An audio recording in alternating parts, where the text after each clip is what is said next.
You know, after all this time, I think it's been close to 4 months already since I actually started streaming. And even till now, I still struggle so much to get rid of the nervousness every time before a stream starts. Is that normal? I hope that's normal. And oh yeah, hello everyone. I hope you all are prepping. I hope you all are prepping well for the Chinese New Year. It's in 3 days' time. It is in 3 days' time. I hope you are prepping well, and I also hope you all are with family if you have. Because it's important to celebrate the Chinese New Year with family. Okay? And before I get to the point of this stream, I have been reading the chat before I started the stream. And already I am getting a bit annoyed.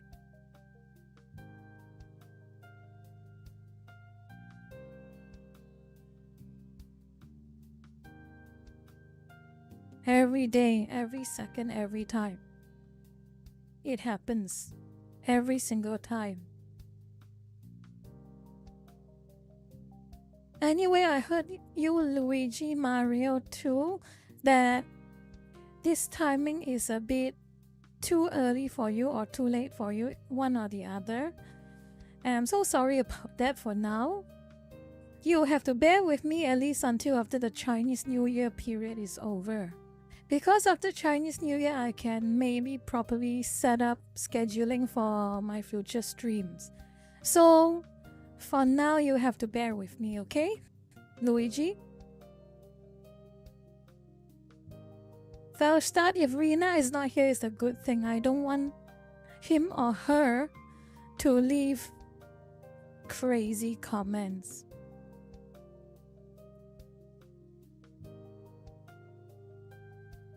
Well, anyway, I wanted to get started with some things. One of the things I wanted to say is, isn't annoyance and disappointment of lurkers feature of the stream? You think I want that? You think I want that? I would love for the most well-behaved lurkers, but I know it is a hard ask.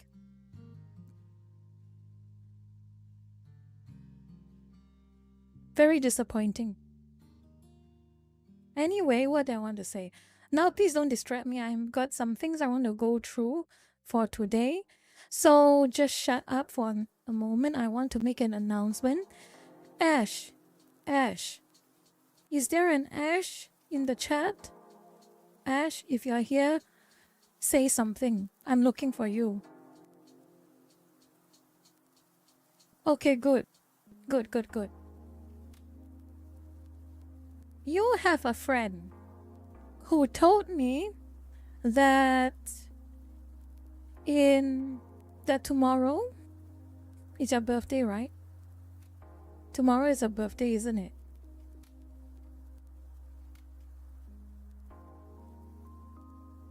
So I'm wishing you a happy birthday in advance, Ash. Plans have changed, and tomorrow I have plans.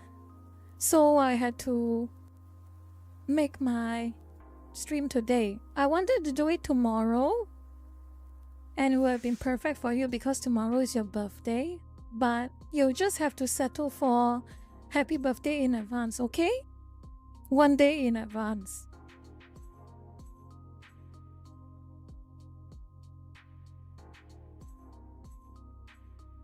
I hope you have a great day, have a great birthday eve, and have a great birthday.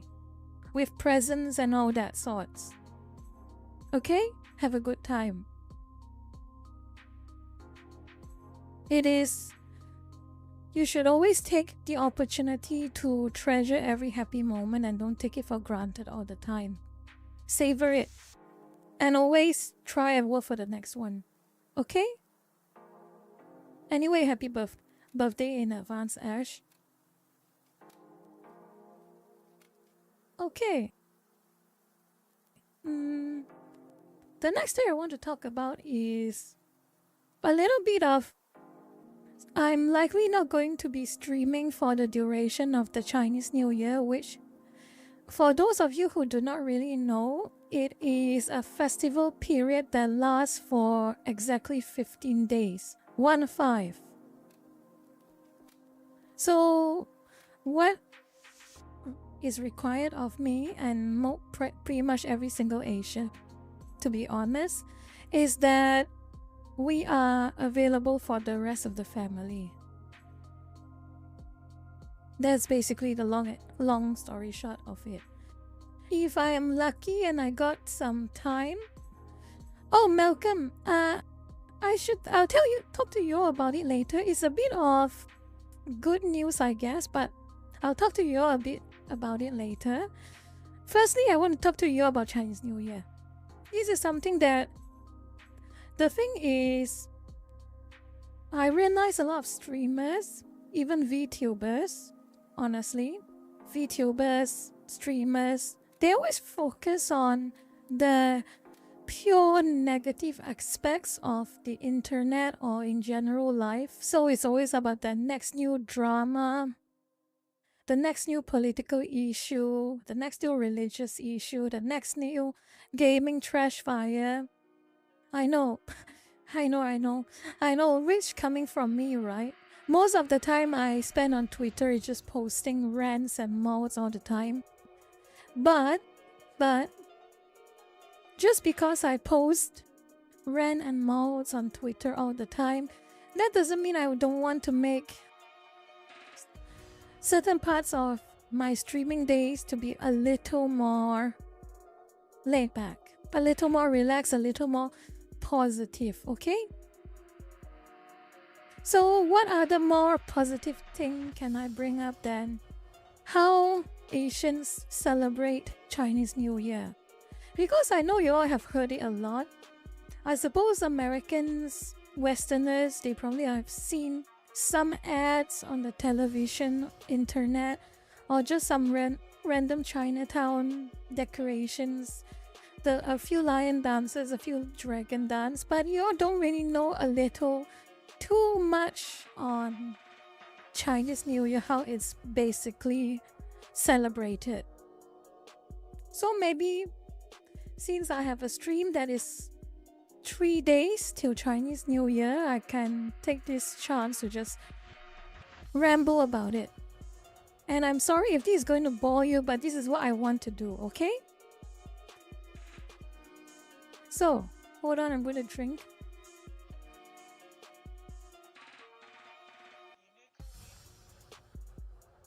Hello Nasco, welcome to the stream.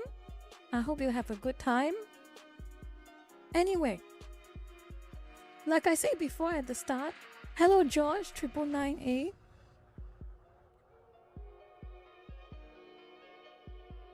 Yeah, Not Chan, you're right, I should not.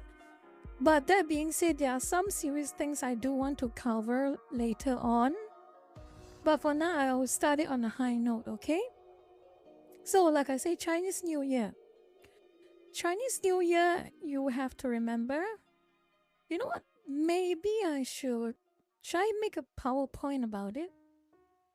Should I make a PowerPoint about it? Hold on. Should I? Or should I not? Yeah, why the hell no? Why not? Let's see. PowerPoint.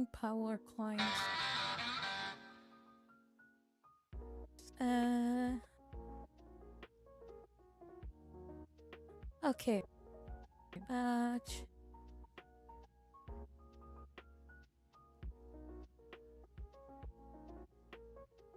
There we go, I'm done.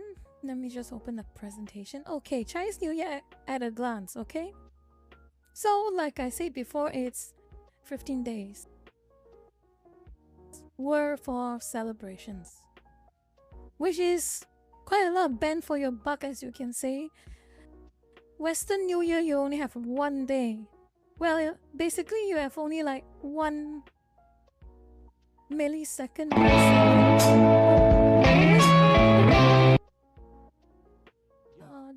dearest sister, here's my legacy for you. May things go according to your will and may you prosper. Anon, that is a lot. Anon, that is a lot. Hold on, I want to read it properly. I'm gonna check it out and I'll read it properly because it appeared too quickly. From Anon, dearest sister, here is my legacy to you. May things go according to your will and may you prosper even further than last year. Remember, New Year means new triumphs. Thank you so much for the well wishes, Anon. And what Anon said is 100% true. This is one thing I want you all to focus on, and I'll keep adding to the PowerPoint. During this period, talk positive things.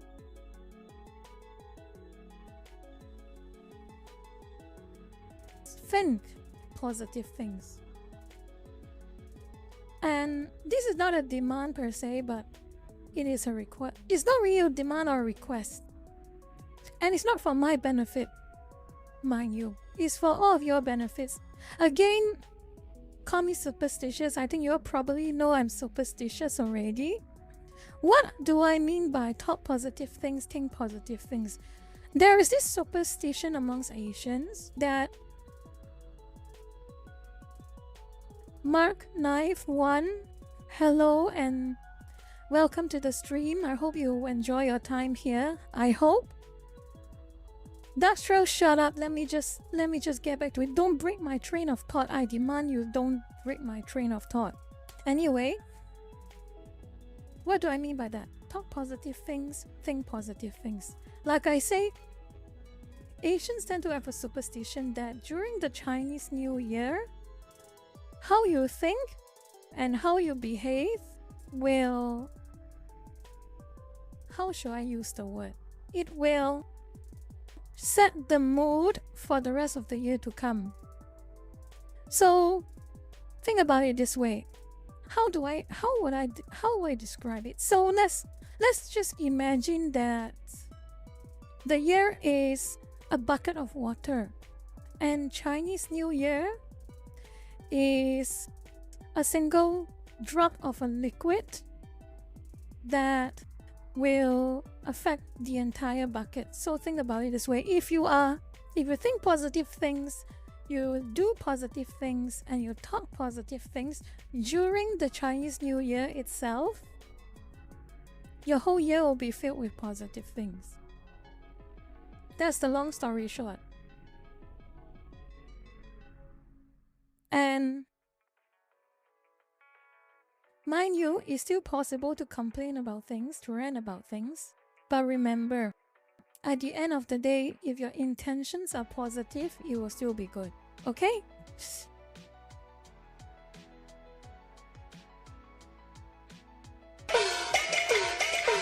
Sakana, thank you for the membership. And I appreciate it. Anyway, I will keep talking about this first. Like I say before, think positive things. I'm going to start rambling again because I'm losing my train of thought. I know for a fact I talked about this, so let's move on. So what? There are key dates that are extra special. Okay? So of course you have the first, which is 29th, the big day of the new year. Everyone, at that point in time, you should be with family or with good friends and basically just having a good time on the first day. Okay?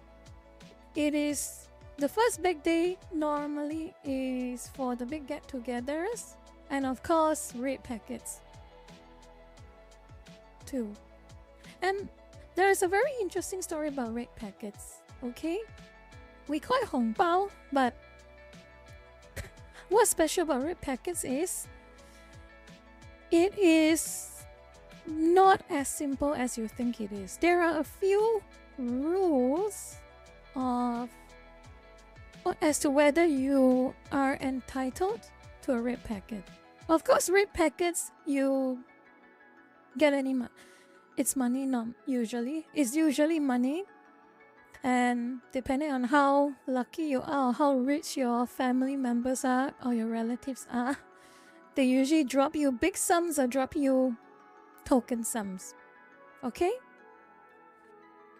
Yeah, exactly right, Seb. You are right. Oh, hold on. Let me reduce the font size. It's way too big. Yes. Conditions for a red packet. Firstly,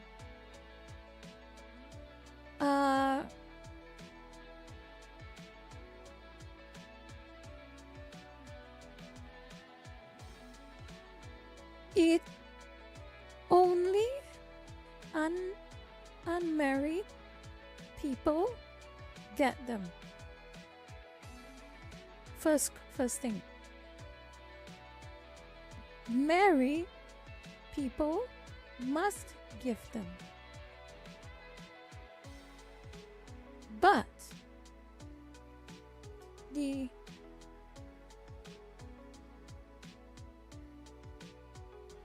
unmarried people who are older than the married person can't get them. So that usually kids get a lot of red packets, okay? Let's not lie about that. Kids will have very little to worry about in terms of red packets.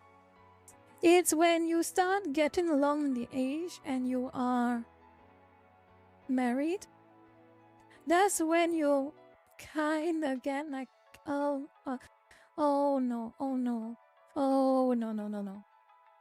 I have to get us some money for the kids. That'll be hilarious, right? Think of it like, it's kind of like, you know, with those otaku memes about a surcharge for married couples in a restaurant or something like that. Kind of like that. But an actual tradition. If only I can find that meme, actually. But you should probably understand that meme, right? All those, you see them in animes and mangas about how some restaurant owner who does not have a girlfriend or a wife, he charges extra for married couples. It's kind of like the official festival version of it. Married people have to give money to unmarried people. But it can't be abused. It cannot be abused. Like I told you, like I showed, you have to be younger than the married person for them to have to give you money. Okay, I'm a bit sidetracking now. Okay, so that's red packet condition. The first one is the big red day. Red packets are normally given out between this duration until for the whole duration of the 15 days actually. So it lasts you the 15 days. Normally, family members will drop by between the first day and the 15th day to just say hi and to wish each other well, and they'll bring red packets for the kids or the young boys or whoever, young boys and girls, whoever. And the next day that's important is second day, aka opening the year. Now, this day is a bit bittersweet, you can say. And any Asian lurkers in the chat, do you all want to guess why the second day is a bit bittersweet? It's probably something a bit esoteric, but maybe some of you might know.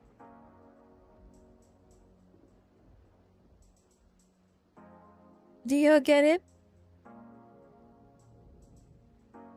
I'll tell you anyway, okay? So opening the year, aka in Cantonese, is called Hoi Lin, literally opening the year. So the whole idea is that all your residual negativity from last year gets purged. And would you like to guess how it gets purged? Would you want to guess? Would you like to guess how?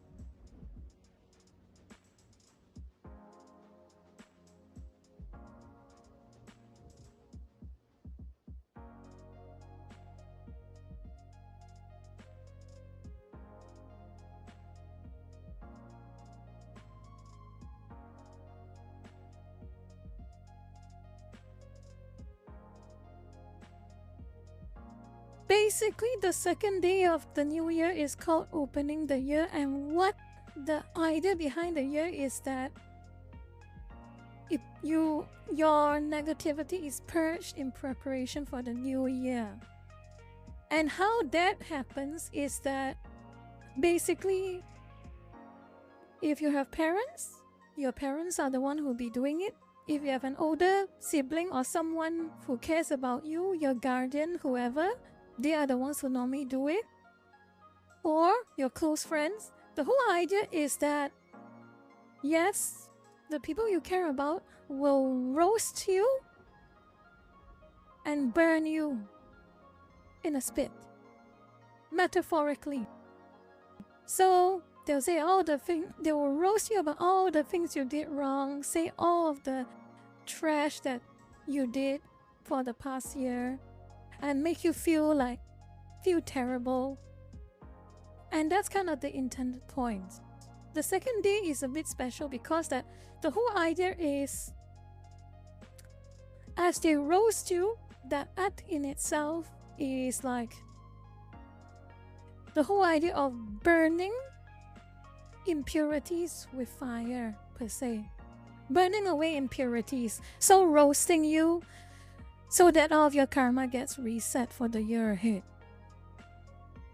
Because one of the, interestingly, some of you might not know, but one of the easiest, it may not work in some situations, but most of the times the easiest way for you to clear up your karma is for people to roast you. Scold you, give you an earful, insult you, say all of the worst things about you that are true, and they mean it from the heart. That is a good way to reduce some of your karma. If you accept it, of course. If you accept the roasting because you know it's true, you know it's correct, then yeah. The very end of them doing it towards you and you accepting it is the purifying factor.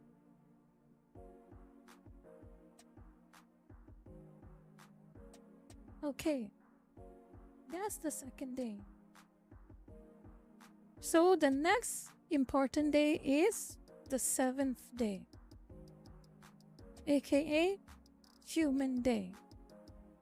It literally means Human Day, Yanjit, which aka everyone's birthday.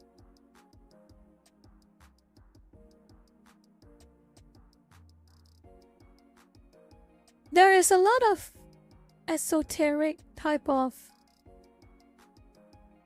understanding, and it's kind of quite complicated. The lore of the 7 days is quite complicated, but long story short is it's kind of like the birthday of all humans.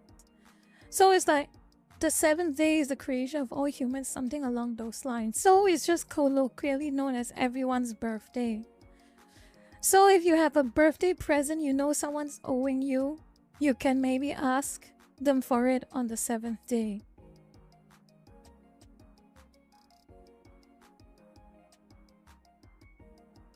The reason for that Space Marine is that the rest of the other days are not particular. They're not landmark days, okay? The whole idea of the 15 days originally is to facilitate family members meeting up with each other for the new year, giving hongbaos and all of the things, and getting a bit of a reunion, all the same, all that things. Okay? So that's that. And the 15th day is kind of a big deal, but it's not as important as the second day and the 7th day. And the first day. First, second, and 7th are the biggest days.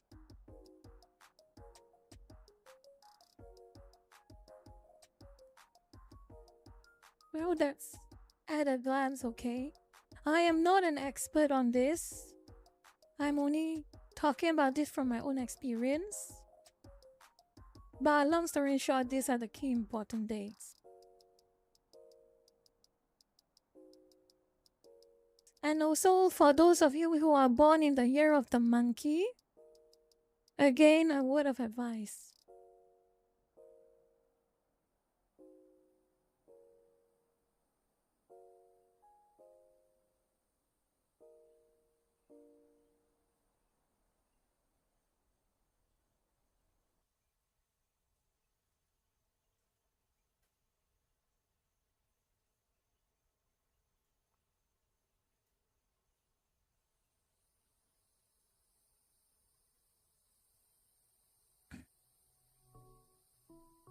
Like I said in a few streams ago, there is something called Tai Sui.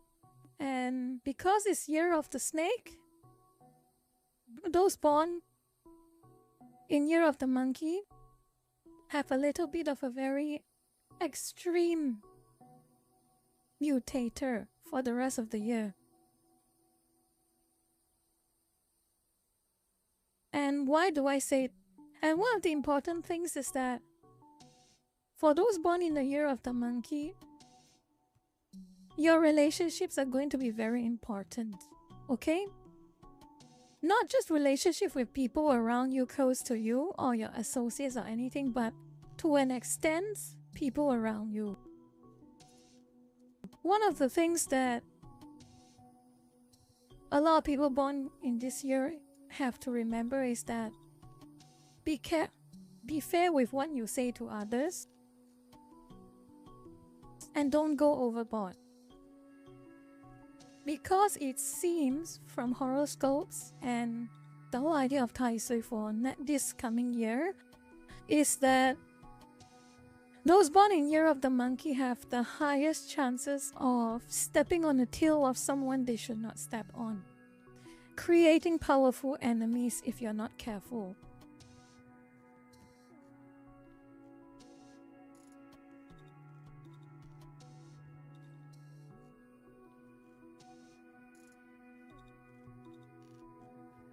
But on the other hand, if you know what to look out for, you have a good head on your shoulders. Like I say, it's a mutator.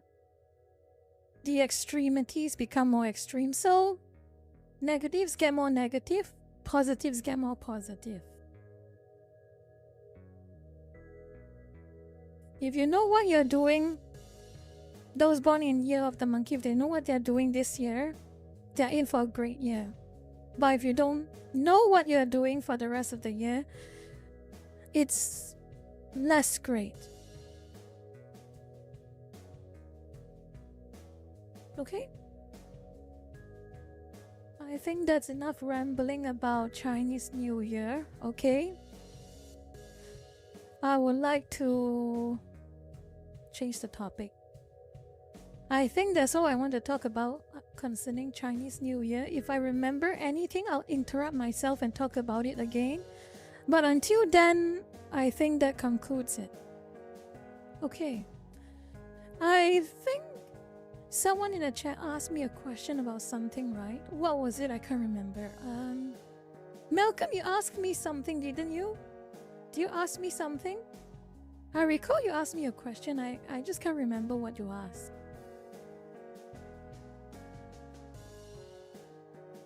Oh yeah.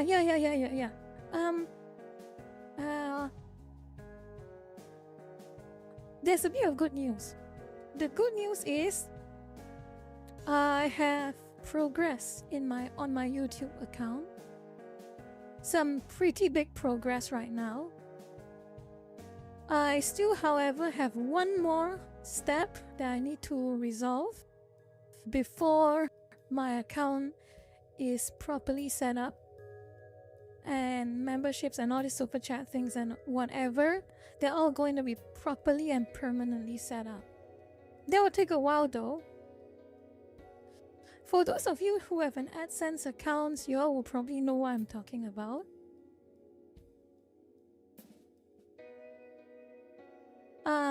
Because you all probably would have gone through the same steps. If you're a YouTube partner and you need to do some AdSense related footwork. So long story short, progress is happening, and I'm glad that progress is happening, but I'm still not out of the woods yet. But I'll let you all know when I'm completely ready, okay? I really can't wait to actually expand on the whole membership thing. I want to add a bit more emotes. Oh yeah, can you members actually use the emotes that I set up yet? It should be back. You should have them.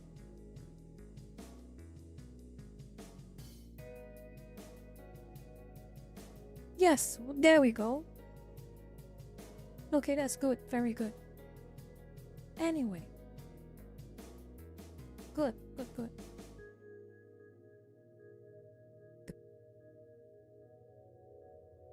Now with the good things out of the way.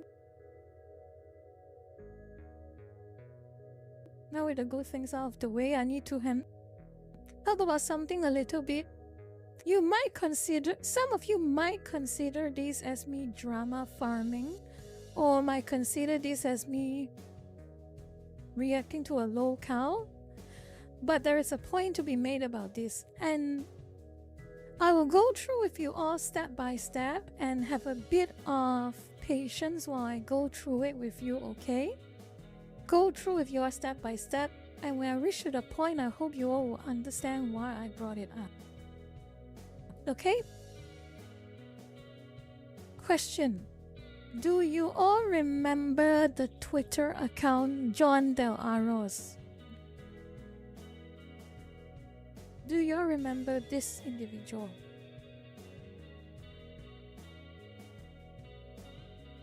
For a refresher, this one.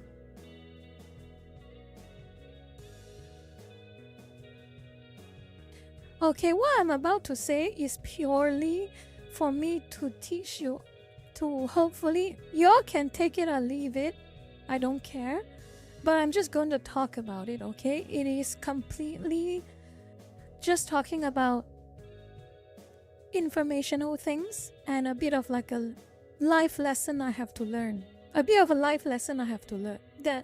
I had to learn the hard way most of the times. And I hope you all will learn it easier and don't let it bite you in the back, okay? I'm sure you all know John Del Aros. You all know about him a lot. Well, if you follow me on Twitter, you probably know already, because I have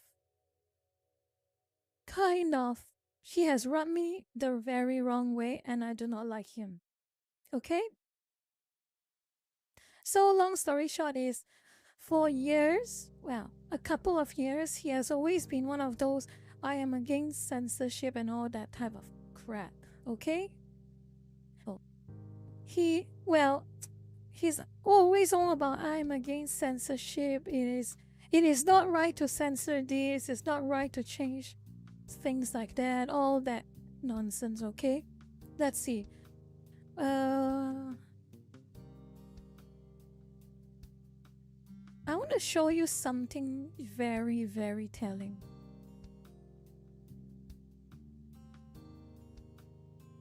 Look at this one.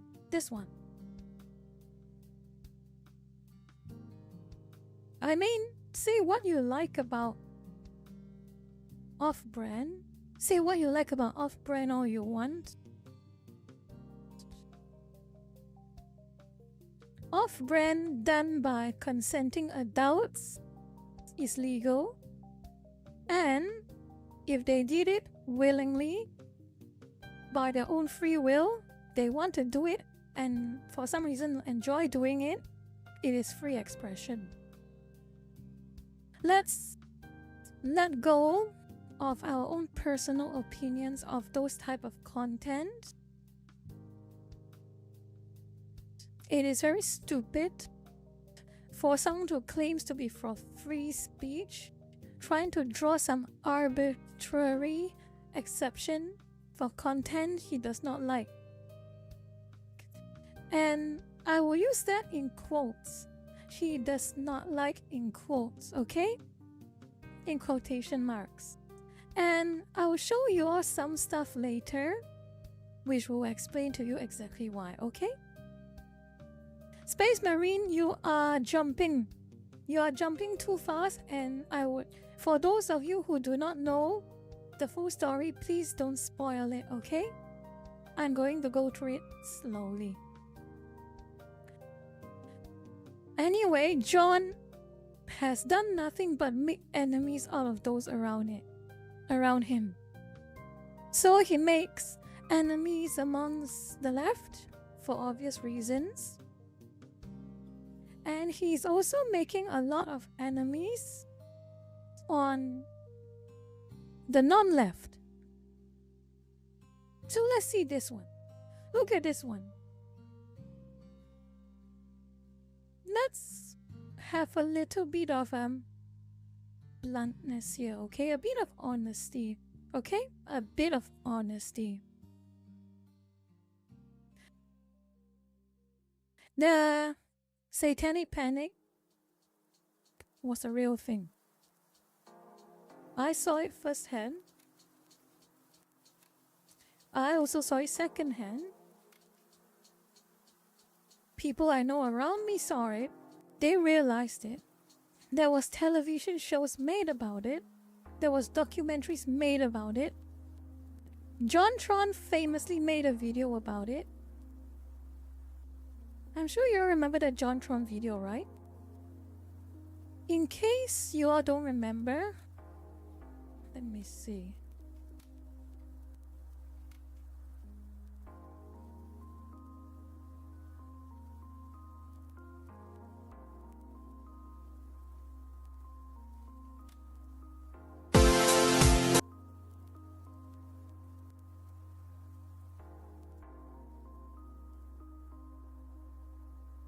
The one, the only, the 1984 publication of Dark Dungeons. This one dealt with the dangers of playing Dungeons and Dragons and the satanic inclinations of those who worship the 20-sided die. I mean, come on, let's talk some sense, alright? We all know how dangerous Dungeons and Dragons is.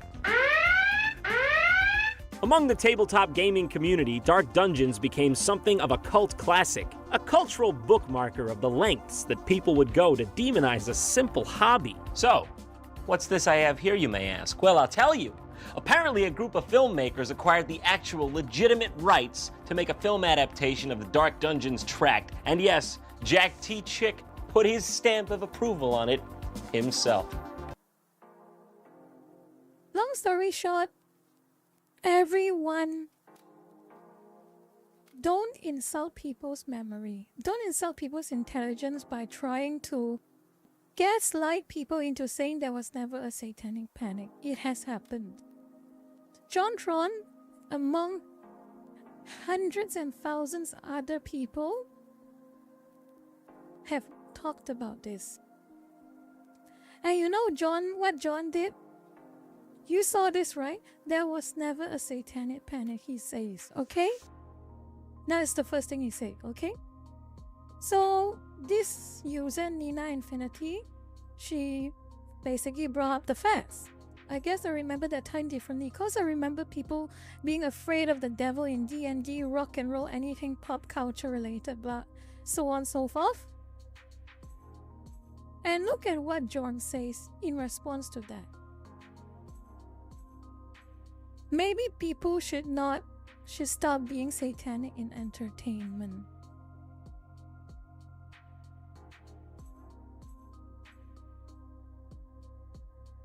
Huh. Okay.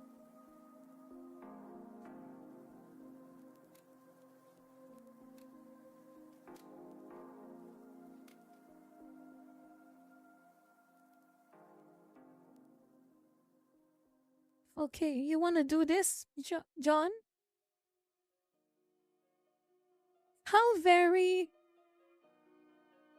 common sense conservative of you, John. Remember this?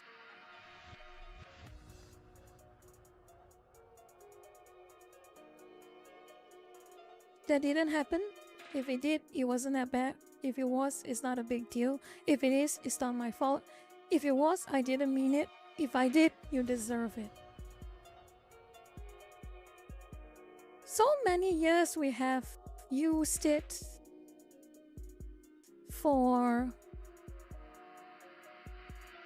to describe the left. So many years we have used it to describe the left or the pak chua. And now we have gone around and bring it back to the so-called common sense conservative. Reality works. Reality functions like, I wouldn't even call this horseshoe theory anymore. It's Ouroboros theory. It's all circular. It's not even horseshoe theory anymore, Victor. It's even more extreme than that. It's Ouroboros theory.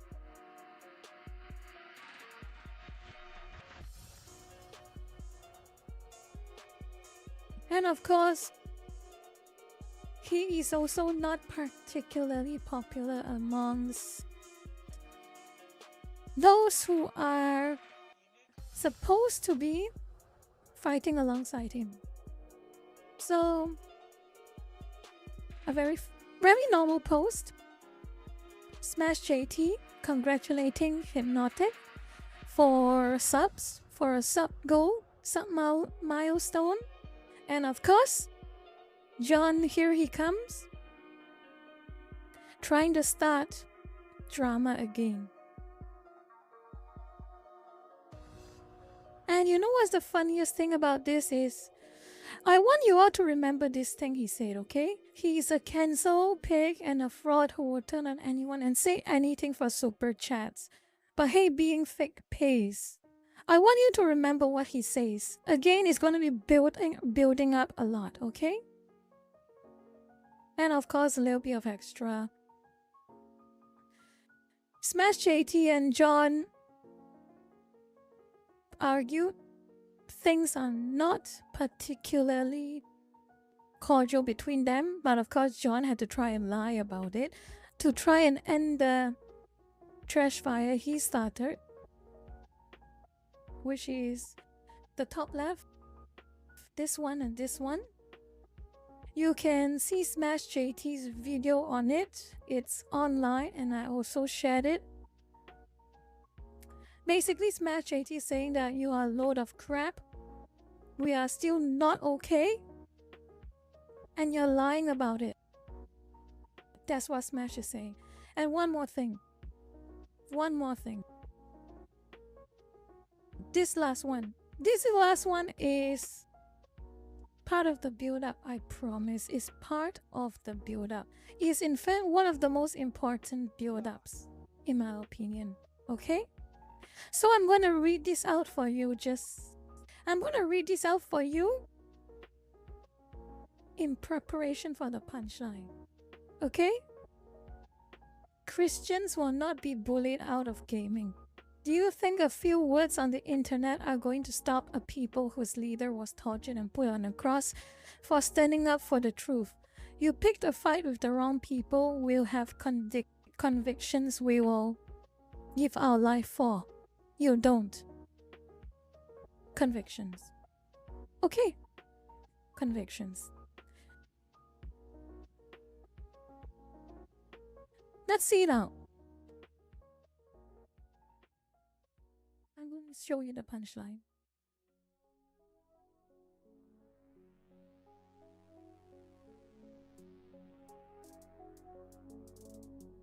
I don't even think I need to read any of this, but it should be self-explanatory. I told you, Mo-chan. I told you you need bleach for this.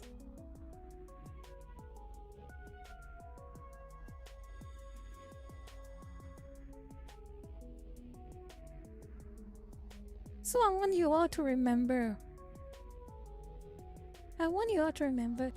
These 2 points at the bottom here. At the bottom. The part about not bullied out of gaming and accusing Hypnotic of being a fraud and being fake. Look at this.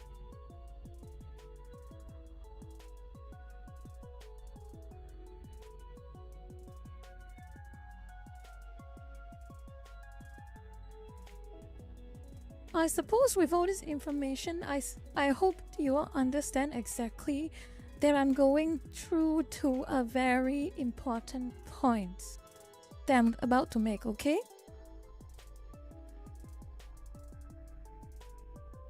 If you are going to moralize to people, you are going to go to such extremes to lecture people about how you are so much better than them and how what you believe is correct and what they think is completely wrong, you better be ready for the scrutiny that people will have towards you.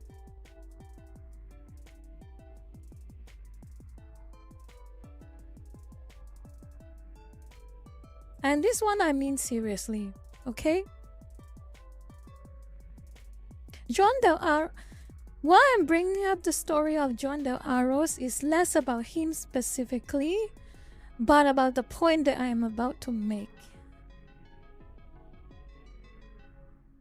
Hypocrisy is the ugliest thing, one of the ugliest things imaginable.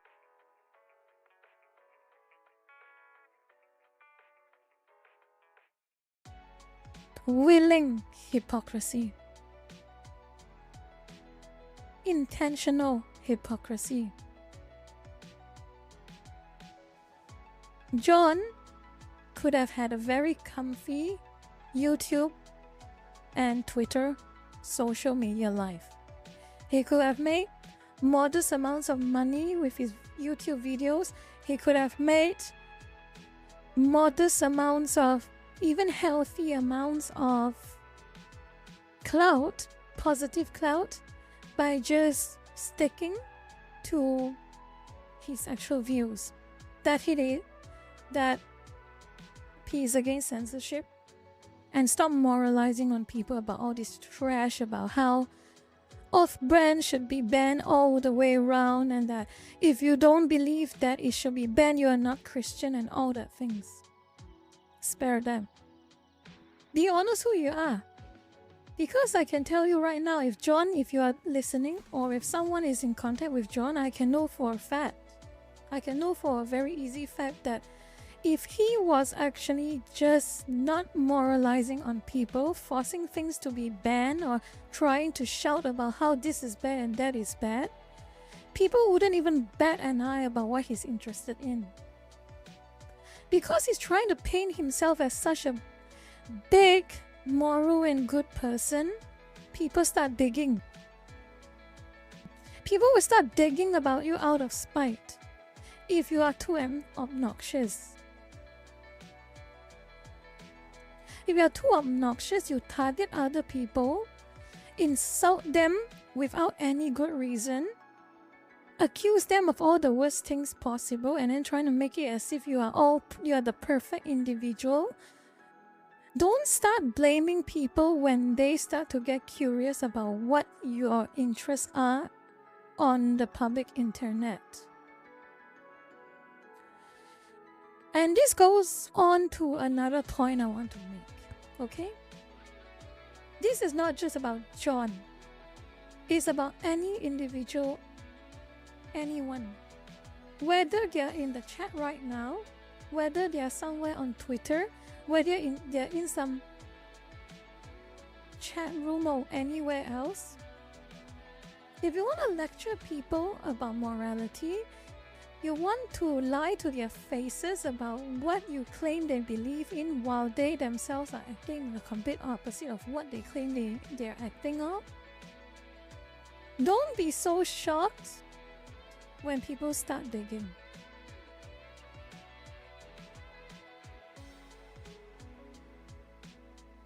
This is very important. And here's the thing. I can tell you right now, I would gladly have a chat with any bak jaw. No problem. I'll have even the most polite chat with them if they are honest to me. They honestly believe in what they believe in. They act the way they believe in. And I will respond with them and I will respect them.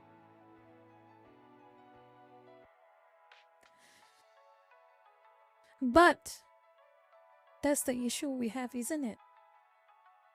I struggle to find bak jaw who are actually very honest. And those who are very honest, I don't even know if they're bak jaw, to be honest. I mean, Jimmy Dore, look at Jimmy Dore. He's one of the few leftists that I respect. Leftist commentators I really respect. He wears his beliefs on his sleeves. He doesn't deviate from it. He's honest about it till the end, in my opinion.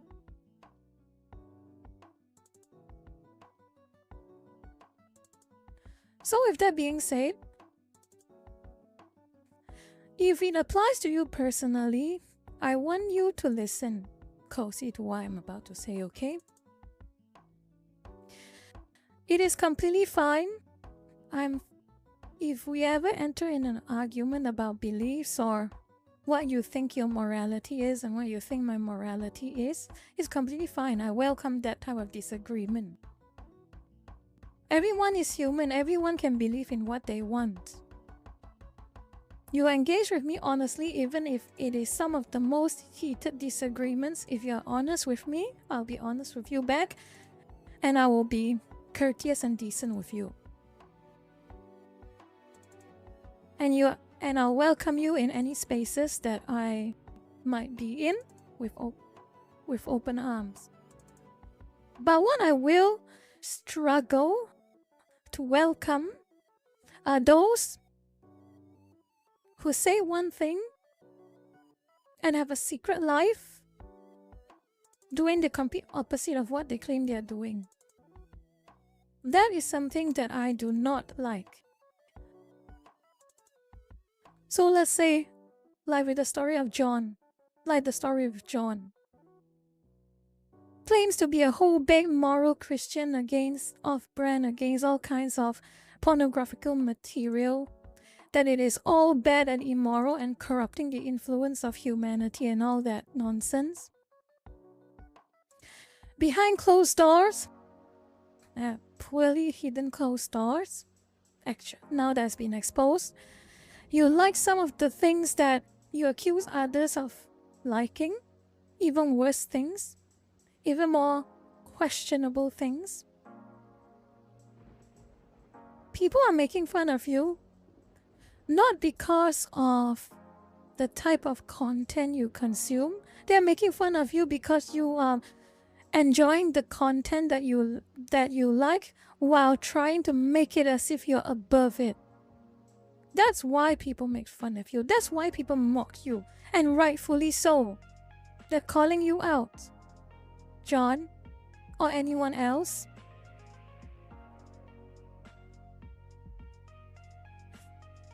So again, my reminder to you. I have nothing but respect and acceptance, and I'm willing to have a proper argument, discussion with anyone who disagrees with me on just about anything, if they're honest with me. But what I will not accept is those who argue with me,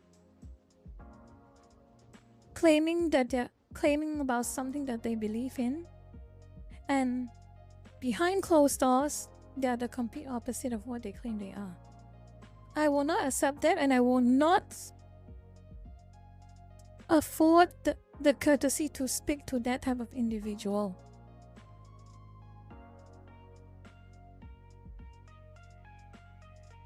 If you are one of those individuals who like to behave that way, say one thing and do the other, please reconsider.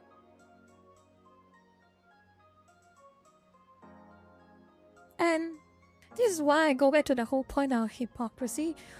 Intentional hypocrisy, willing hypocrisy, deliberate hypocrisy. That is the worst. I didn't say hypocrisy in itself is the absolute worst. Hypocrisy, if you acknowledge that it has happened, you're willing, you apologize for it, you are changing for the better, and it never happens again. Clean slate. Respectable. Everyone can have their own biases. Everyone can have momentary lapse of judgment.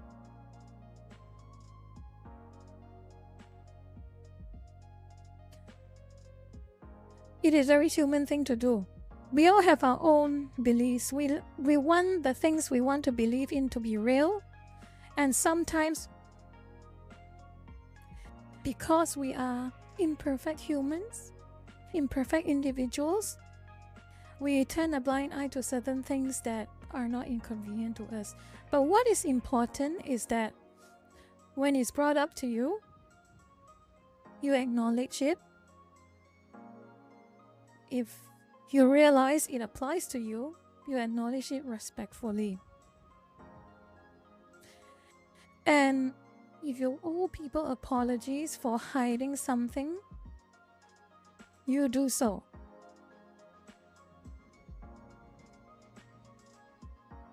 Okay?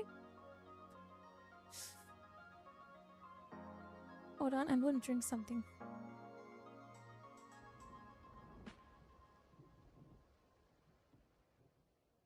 No one is asking you to be a perfect human being. As long as you harm no one, but you are fair to others, people will be fair to you.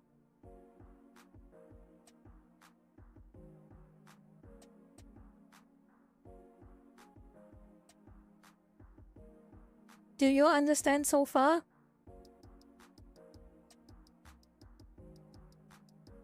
Do you understand so far? So what I want to say is,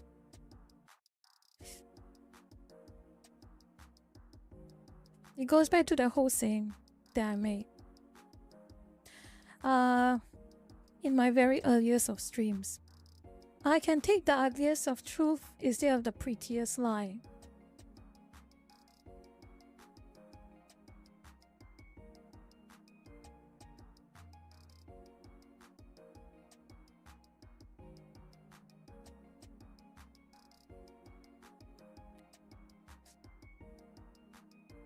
Okay, I wanted to say something else, but I've again lost my train of thought, unfortunately. That is so unfortunate. When my tact is not scuffed, my brain is scuffed. I was just going to say something. I wanted to say something. I just forgot.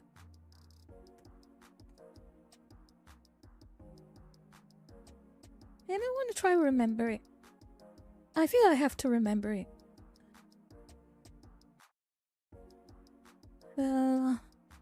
Let's see what...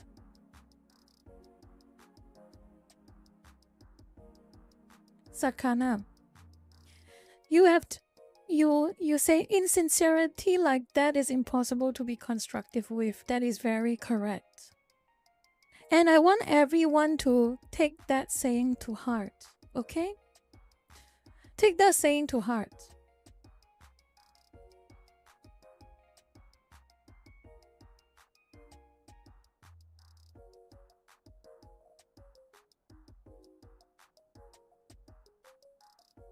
Oh, Twisted Jet. Very cute penguin emote you have. Very cute penguin emote. Oh yeah, gaming. Gaming. That is a very important point. I said I was going to game last stream, but I felt like I haven't finished what I wanted to say about this topic yet. And I lost my train of thought. My brain got scuffed. And now I lost my train of thought. I want to finish my thoughts on this. I want to finish my thoughts on this and I just can't remember it. Damn it, I can't remember it.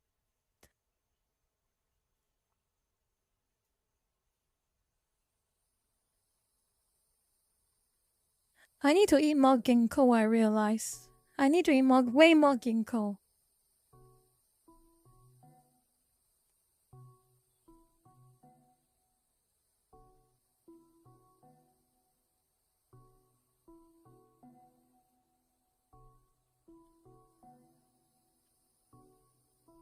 I'll think about it eventually, okay? I'll think about it eventually. I'm going to chase the topic, otherwise it's just going to be minutes of me staying silent trying to remember what I wanted to say and you're all just staring at me with your mouths agape or doing random nonsense. Let me see, what do I want? Oh yeah, one more topic. One more topic.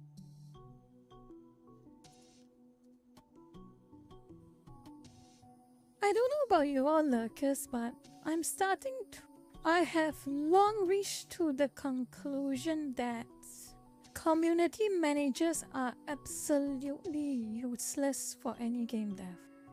Do you feel the same? Do you feel the same?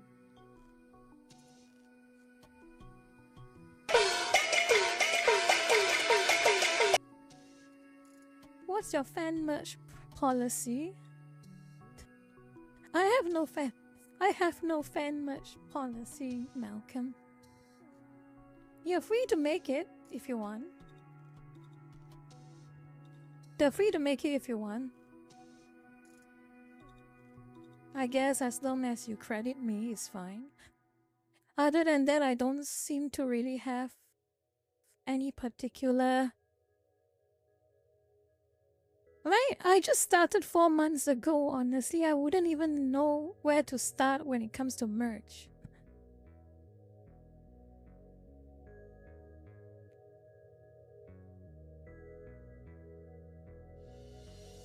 Anyway, I want to move back to this topic. This is a very important topic that I feel is... People always complain about it, but they never actually talk about the main point about it. And the main point is, in my opinion, community managers are absolutely useless the way they are.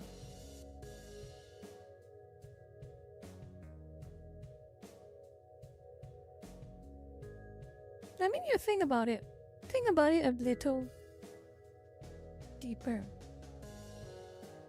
There are so many games that have garnered so much goodwill. They are very good games, high quality,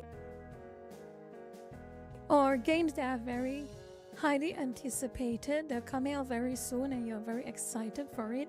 Then in comes some random community managers, derailing all of that, turning all of that gold into rusted metal, and turn success into failure or a high risk of failure. Then when I think of community managers, I just think of self-sabotage. Again, like one of yours say, Helldivers 2. Helldivers 2 was one of the biggest examples of how community managers can destroy a game. Alongside, of course, Sony. Sony and community managers almost destroy Helldivers 2. As well as Saints Row. Saints Row is a little bit special because the entire dev team was in on it.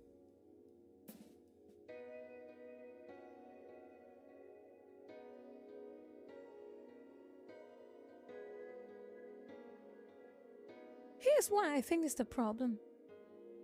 The problem with community managers is that most of the time, they do not understand the game they are managing the community of. That is their problem. And of course, I don't know if it's organically, naturally, the problem that is created, but community managers, from my own observation, they power trip a lot. They get a god complex, savior complex, main character syndrome. Any disagreements, they ban. Again, look at the incident with Helldivers 2. Look at the incident right now, going right now, with Kingdom Come Deliverance.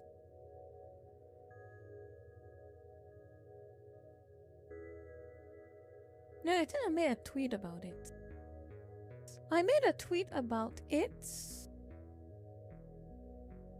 But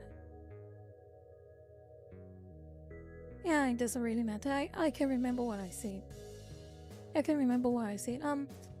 Kingdom Come Deliverance 2, they had the potential to make this possible issue, and in a split second. All they had to do was be honest to the consumers. And what they also had to do was to not let community managers screw up their PR. Kingdom Come Deliverance 2, I have done a bit of digging on that whole situation. And I've got to say, in terms of game itself, I don't see any problem with it. No problem with it at all. It was a nothing burger.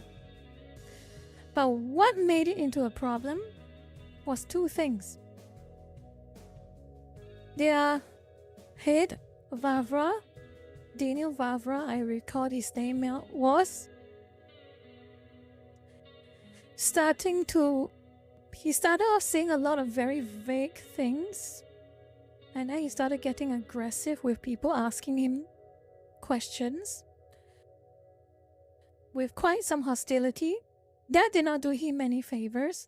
And the second part, which I argue is the largest part that caused damage to Kingdom Come Deliverance 2,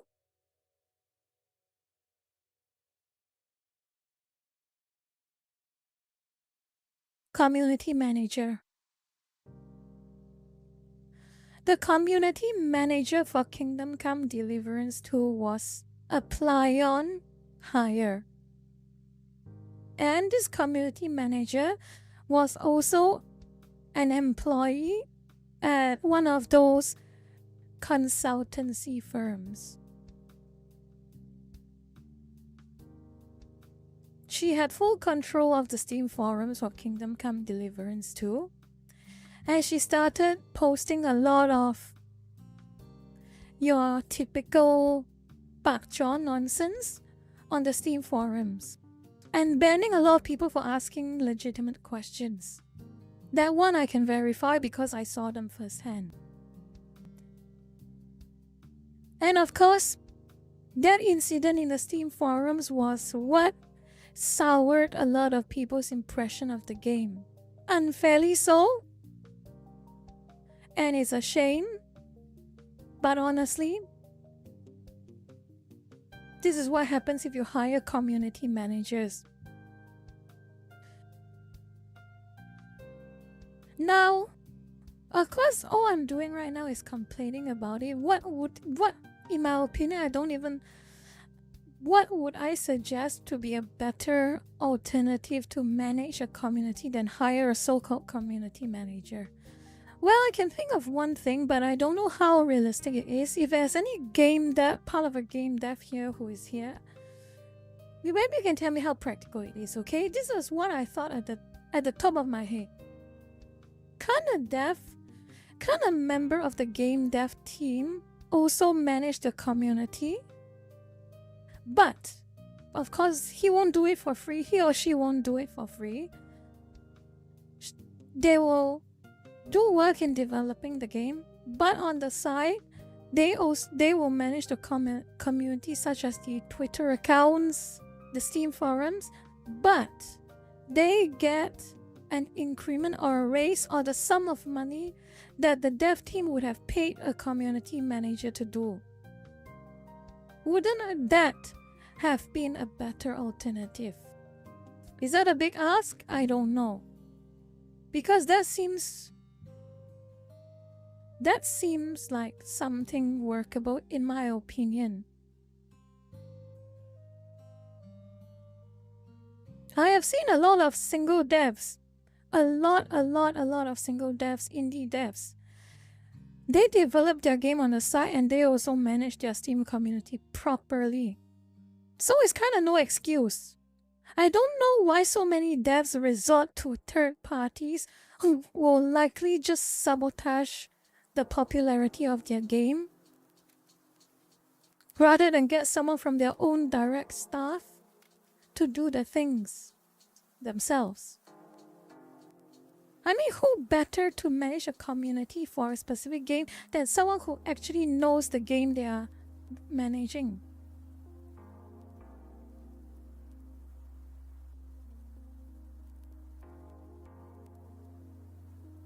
Is it worth it? Is it worth foregoing like $2,000, $1,000, $2,000 a month?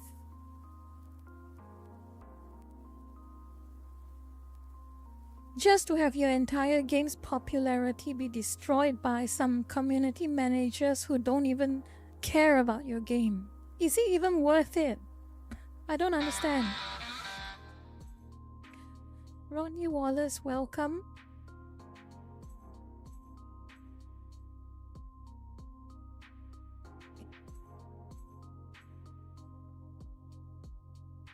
That's a whole different story in itself.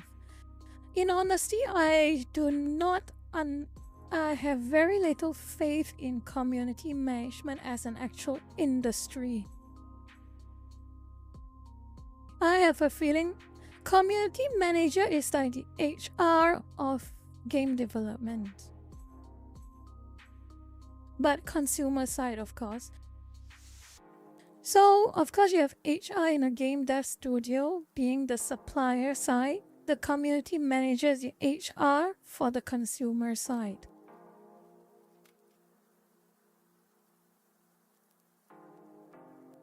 And keeping renting on the down low, it hasn't reached 10 PM yet. So I have a bit of time to rent.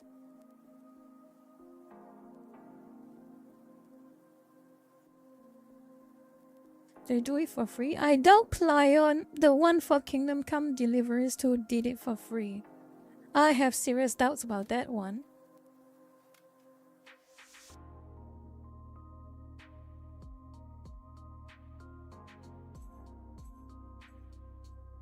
But again, that's my yap. I would like to yap about one more topic, but I think some of you all might. For superstition's sake, I shall refrain from doing it.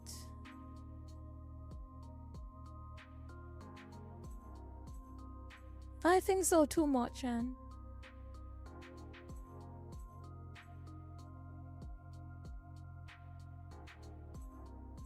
Yep, Mark Knife 1, it is very baffling. They paid someone to ruin them. I cannot understand that logic.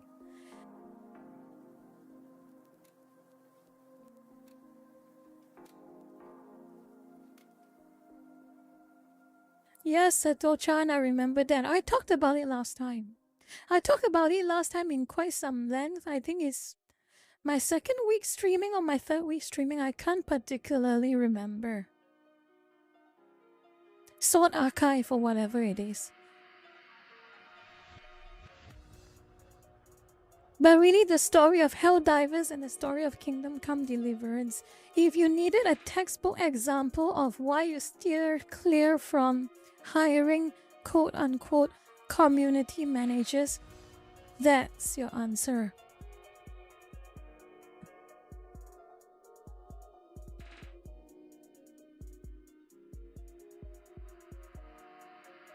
I do not understand the another. Yeah, you brought up a very important point. Where is it? I want to see who said it. Who said it? Rodney Wallace. You said I've always stood by the game lead should be very active with community over various platforms. This is what's baffling to me. This is so confusing to me. I do not know who adopted, especially in mid to larger AAA and even AA game dev studios. Why do they have such a huge divide gap between developer communication and consumer communication? Why do they always need to have the community manager acting as the go-between between the devs and the fans? That is so stupid. Is there no more reliable way to understand what your fans like or dislike than to ask them directly? Why do you have to go through a community manager? I do not understand how some game dev teams think. And yeah, Gaben, popularly on Left 4 Dead 2's little dev walkthrough, that's part of the game. Here at the start, he'll give you your email. You want to forward any queries, you ask him directly. He was real for that.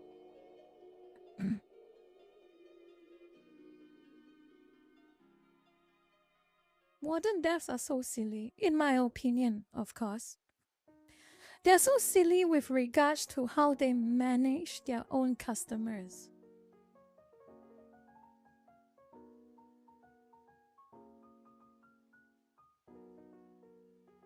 And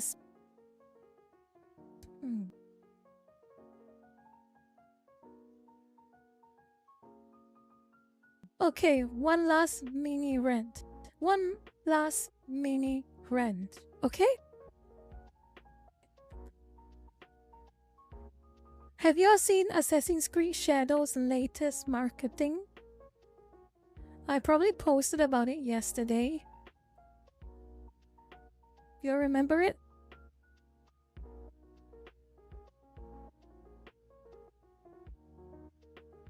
Imagine. Your base game is not even out yet. And you have the gal to announce an expansion pack.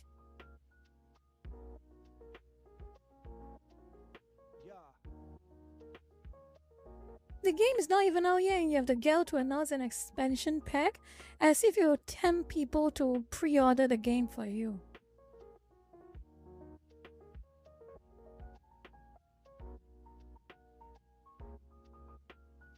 I saw that, Zero.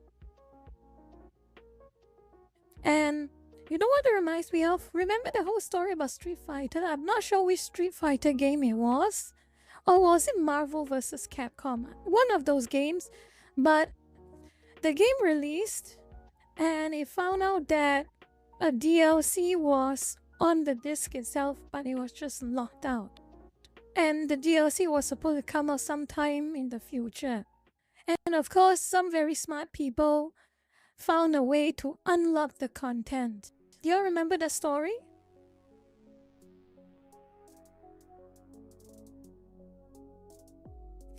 That's the kind of scumminess I got when I read this Assassin's Creed post. The message it is trying to convey to me right now is that Ubisoft this is my opinion, by the way. I'm going to always preface this. Everything I say is my opinion. But that being said, I suspect Ubisoft cut out this content up here, this expansion pack content up here, so they can re-release it at a later date for extra cash. Or in this case, trying to incentivize people to pre-order it.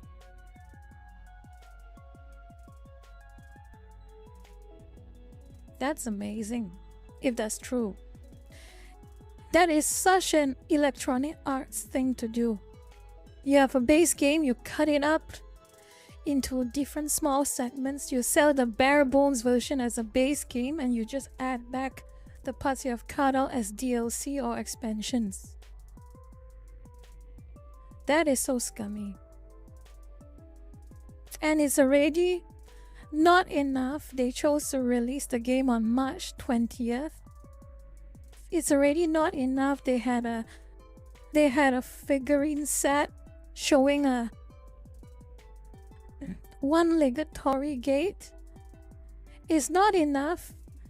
They plagiarized banners from a reenactment group and passed it off as their own. And when the reenactment group requested them to take it down, they say it's too late. We can't do anything.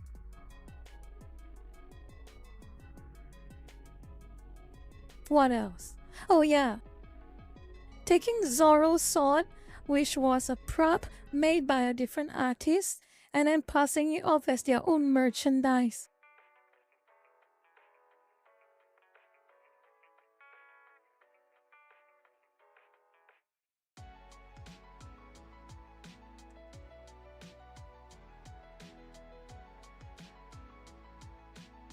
Then there's more than that.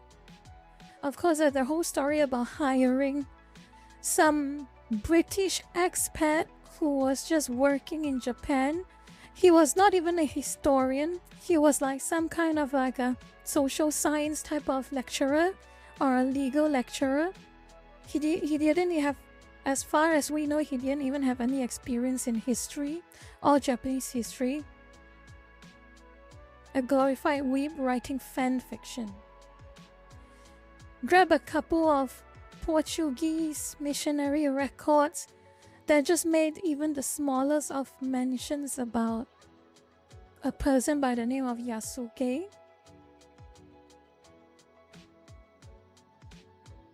And then made an entire fan fiction out of it. Then he hijacked Wikipedia, became an editor of his own Wikipedia page about Yasuke, referencing himself and his book as a source. And then somehow he also gained control of Britannica Encyclopedia. Also managed to get editor rights for his Yasuke page on the Britannica article, and also referencing his book all over again. And then of course Ubisoft had a podcast with him, trying to pass it, had a podcast with him and then trying to say all of his works was historical fact. It's all a circle. But of course, it's a good thing people found out. It was a really good thing people found out. He had the right to be a success too, guys. Well, he can be all the success he wants if he doesn't lie. The problem was that he tried to lie and say that his fan fiction, which was 70 to 80% fiction, I would say even 90% fiction, and he passed it off as historical fact. If you just wrote a fan fiction and sold it and it got popular by virtue of being a fan fiction, no one would have batted an eye. Afro Samurai was fun, it was successful, no one batted an eye because everyone knew it was fiction and it was fun.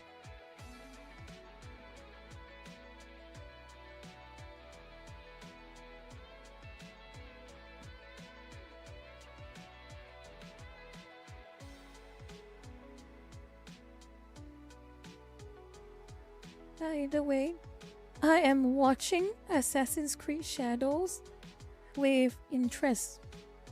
And interest in not the sense that I'm going to play it or I want to buy it, but I love to watch all the stories surrounding it.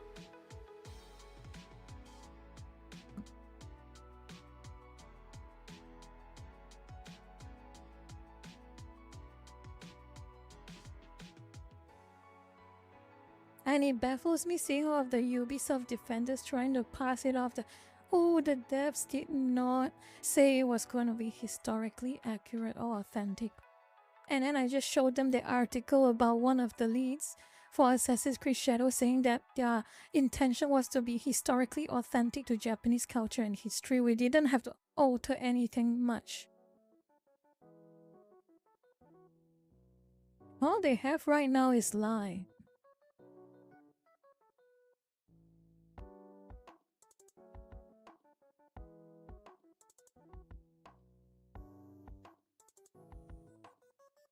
Okay, I think that is enough serious yapping for today. The rest of the topics can wait for a different stream. Okay? I am out of drinks. I will be back shortly, okay? I will be back. Don't awe me, George. I'm just gonna be away for like 3 minutes, from 3 to 5 minutes. When I get everything ready, I want to get something to drink.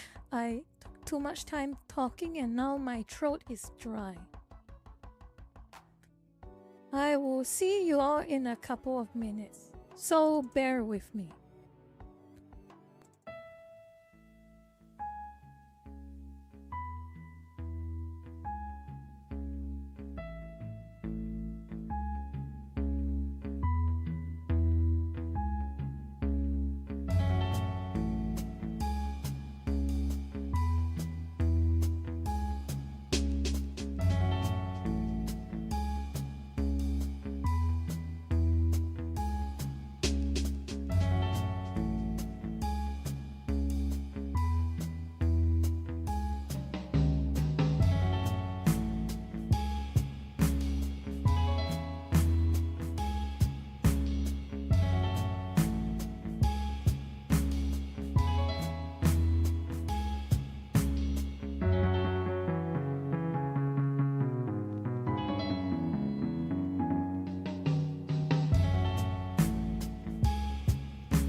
Okay, I'm back.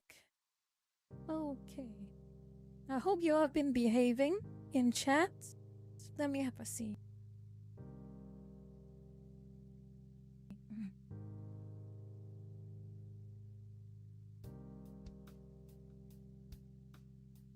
Zero. Disappointing. Sito-chan, disappointing. Shion Tori, disappointing. Arden Top, disappointing.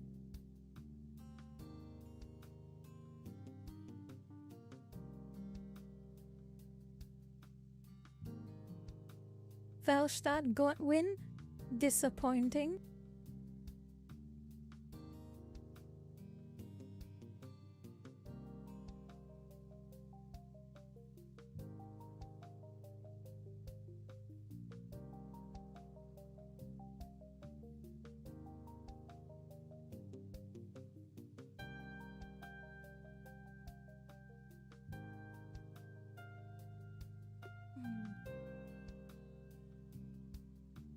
Disappointing behavior as always. Why does he not surprise me? Okay.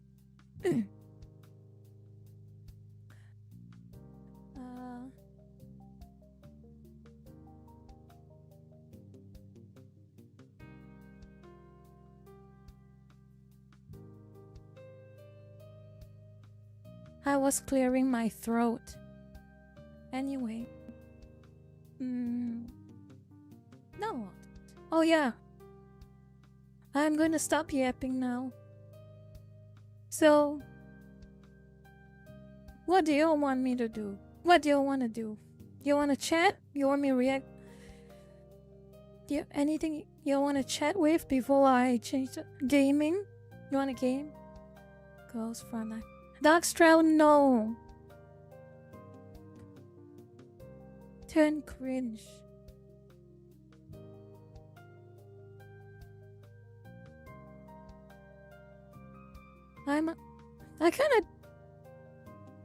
I feel I should stop, Malcolm. I feel I should stop. I have a whole lot of games actually, but oh boy.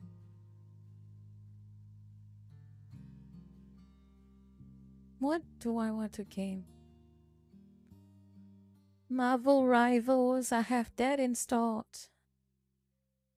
Got, let's see, ready to play. No, I am not mentally prepared for Toho tonight. It would be very counterproductive for my, nothing but positive thinking for Chinese New Year, playing Toho. So I should not.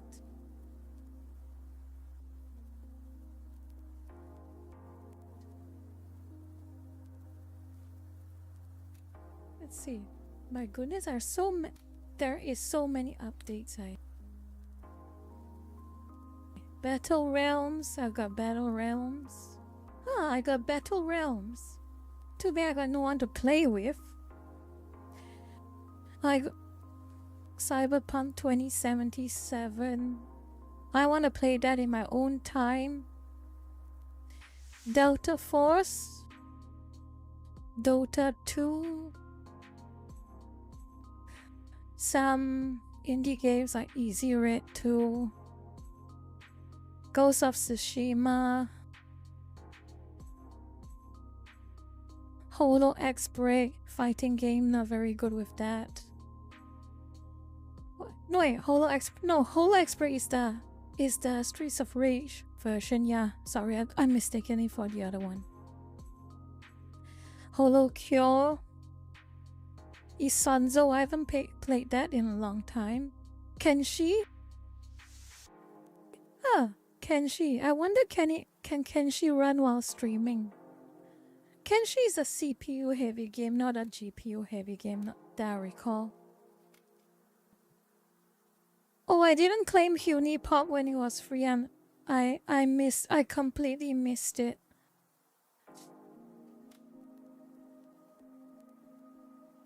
Path of Exile 2 has an update. I wonder what's the update.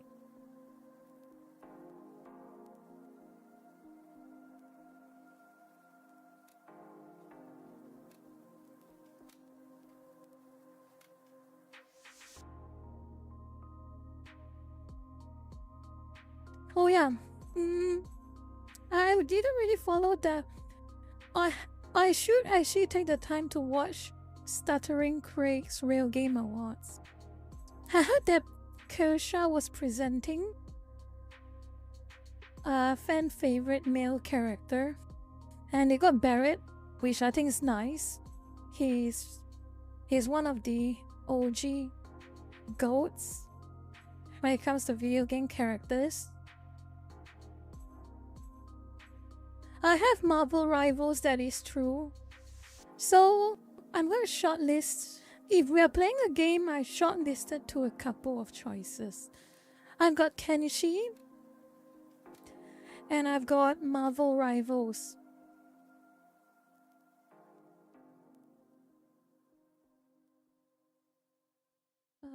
Can I set up a poll on OBS?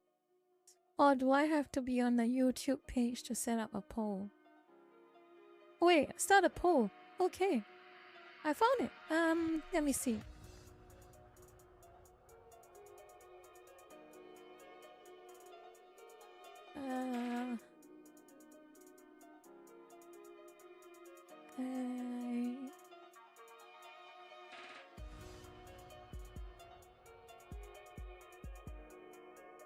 Does it work?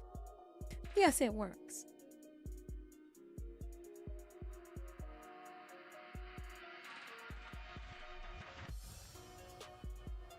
Mo-chan, good luck.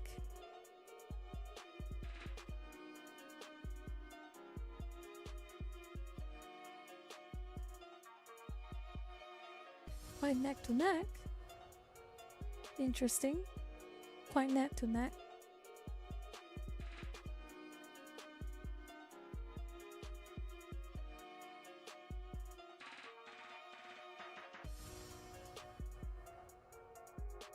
I will be blunt with you all. I am very bad at PvP games, and that includes games like Marvel Rivals. I didn't spend too many hours in that game because often I get into a rage when I lose, and I just lose interest in the game.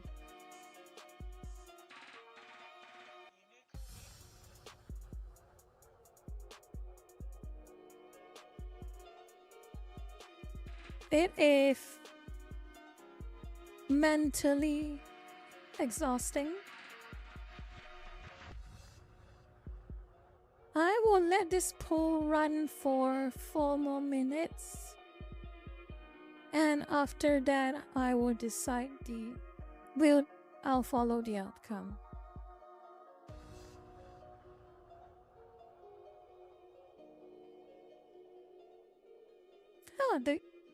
Assuming my game works properly in Kenshi, assuming the entire streaming tech works properly in Kenshi, I think I can yap a lot while playing the game. Because Kenshi is interesting. Kenshi is quite a relaxing game now. I think there's no contest already. Would you all agree, lurkers? I can end the poll. No contest anymore?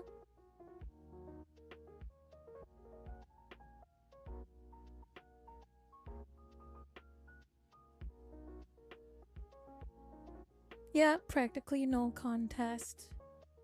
Kenshi it is.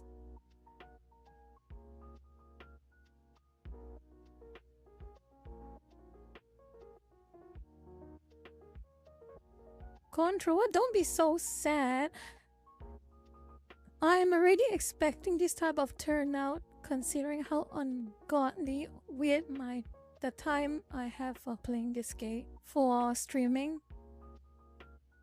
The timing for these streams, I do admit, is a little less convenient for most people, which is why after Chinese New Year I have to properly plan out my schedules. And it is no lie, and I completely agree with other streamers, a consistent schedule would translate to more consistent and often healthy viewership. But unfortunately, because of my IRL commitments, it will be a bit hard until after Chinese New Year. So with that out of the way, I hope Kenshi works. I hope Kenshi works.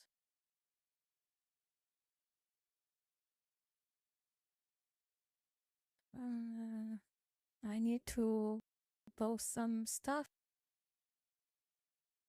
Play Kenshi.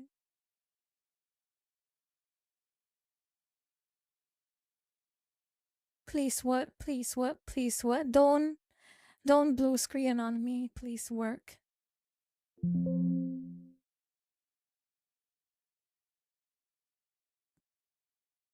Please work, please work. Control Z. I need to move myself. I need to move myself a bit to the right. And where is the game capture? Properties.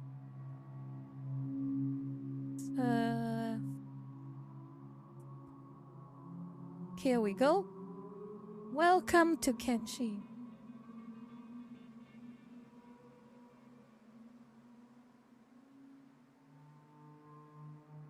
Before I actually start, have any of you heard of Kenshi? Have any of you not heard of Kenshi? I expect you all to know Kenshi, considering Seth made a very good review about it. You have not heard of Kenshi? Well, long story short, Kenshi is it's the type of game that I enjoy. It's the perfect description of a game that I completely enjoy. It is a sandbox. It's quite hard to describe what type of game Kenshi is, but if you all have the chance to watch a review, maybe I can direct you to it after we play the game, to a proper review of Kenshi. I guess showing it off is the best way to let you all understand a little bit of it. Okay? I'm gonna continue from a game that I just made. It is a reasonably modded game. Please work, please work, please work, please work. Don't crash, don't crash, don't crash, don't crash.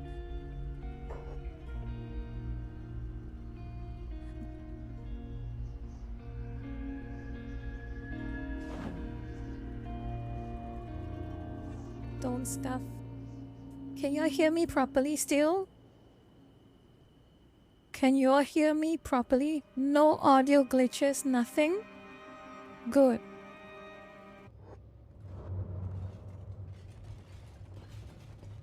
Okay.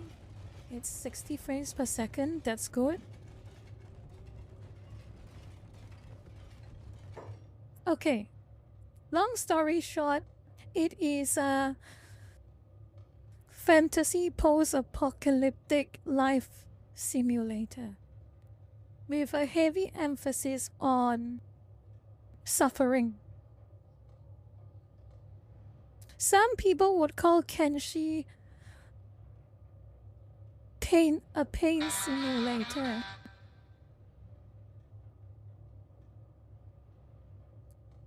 But anyway, the good thing about playing Kenshi is that it is very easy for me to yap as I play this game because it does not require too much commitment in me micromanaging things or even having twitch reflexes, and that is how I normally get a bit locked in. Okay, darkness, imagine this. Fallout, but times 100 modifier. So everything is worse. It's kind of like a wuxia game in a way, but it's more Japanese oriented than Chinese oriented. Anyway, the whole idea is that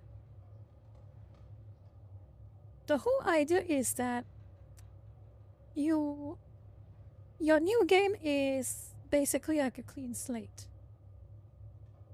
You start with a couple of pre-made scenarios as your starting points. Your starting points really don't do much other than which town you start with, what items you start with, and what skills you start with. And the good thing about this is that the modding capabilities for Kenshi is quite immense. You can make just about anything. And custom starts with custom characters is also very easy. Well, relatively easy if you know what you're doing. So I've made my own custom start. And for those who are a fan of Toho, you probably know the names. Anyone who are a fan of Toho's know these two?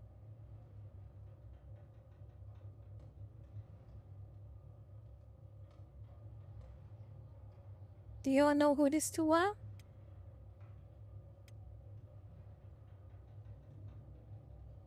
Kaguya and Moko.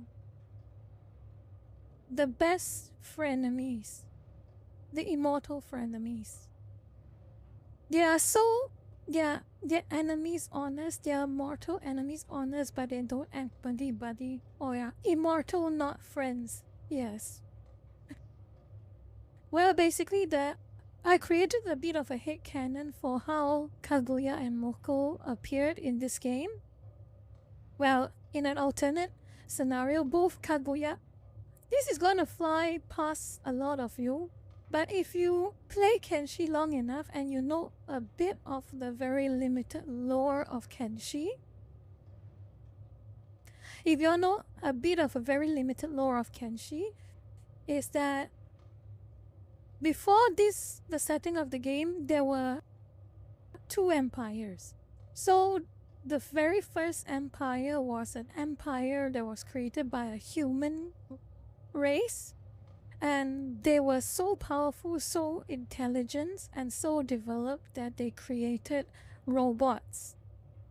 And those robots became basically took over them and destroyed their empire, and in its ashes created a second empire composed mostly of machines, and they're called skeletons.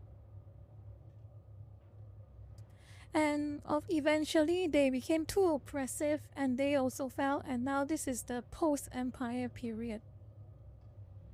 Well, long story short is, my headcanon for Kaguya and Moko is kinda similar to the Toho canon for Kaguya and Moko. So in Toho, which is also a little bit of the tale of the bamboo cutter back in the fantastical mythical period of Japan, the tale of Kaguya, the tale of the bamboo cutter, and the story of Kaguya.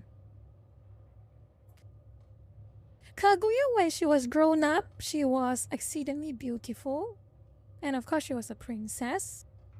And because she was so exceedingly beautiful, everyone from across the lands wanted her hand in marriage. And there is one problem. She was so sick of it. Kaguya was so sick of all of it. She just said, "You want me to marry you? Sure. But you gotta get some very ridiculous things that are like 1 in millions or even 1 in trillion chances you'll ever get it for the rest of for the multiple lifetimes. You get those really..." Maybe I should wiki it actually. No, maybe not. Y'all can read up about it. I don't know specifically what were the specific items that they were asking Kaguya asked for, but they were like fantastical beast items, such as like a branch from an immortal tree, or the fan. I don't know whether it was fang or something from an immortal beast and all that jazz. And so how does Moko come into this story? Yeah. How did Moko come into this story? Well, from my understanding in Toho lore, Moko was the daughter of one of the nobility, one of the lords or the dukes of the land. was one of the people who also wanted Kaguya to be his wife, basically. And so he went there. Kaguya basically did the same. You want to marry me? No problem. You just have to get those things that are almost impossible to acquire, and I'll say yes. And of course, he went off. And there is a lot of debate as to what happened, but long story short is Moko's father, the Duke, wasted a lot of money, wasted a lot of resources, a lot of his people, basically brought the entire noble house down to the brink of destruction to get Kaguya's approval and get those items that she asked for. And the end result is Moko's entire family was destroyed because of her father, which was in turn because Kaguya asked those things from her father. And of course her father got himself killed because of it. So Moko went from the daughter of a lord to basically nothing. And she was, obviously, she blamed everything on Kaguya. She blamed practically everything on Kaguya. And at one point in time, there we go. Thank you, Sunfield. Thank you very much. The branch of a jewel tree, a fire red mane, Buddha's bowl, a dragon jewel, and a swallow's shell. And of course, Moko's father took what she asked for very seriously. So the entire idea was Kaguya said all these things was just to chase away people from asking her to marry them, making a very impossible demand so that they would just leave her alone. Unfortunately, Moko's father took it a little too seriously, and he destroyed his family and the life and his daughter's life for Kaguya. And of course, Moko naturally blamed her for everything. The details about how Moko ended up getting the same immortality and eternal youth as Kaguya was a bit up for debate, but there seems to be some consensus. She somehow managed to steal something called a Horai elixir, and because of that she has the same amount of immortality as Kaguya. And one more thing is, this is now in purely Toho, and I'll go through with the Kenshi fanfiction I have a little bit later. But in Toho, despite her being immortal and eternal youth, Moko did not have power back then.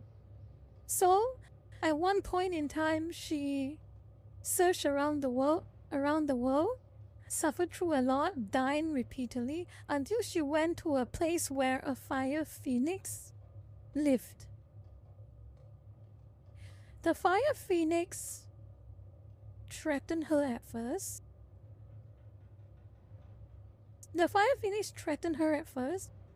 She didn't seem to budge.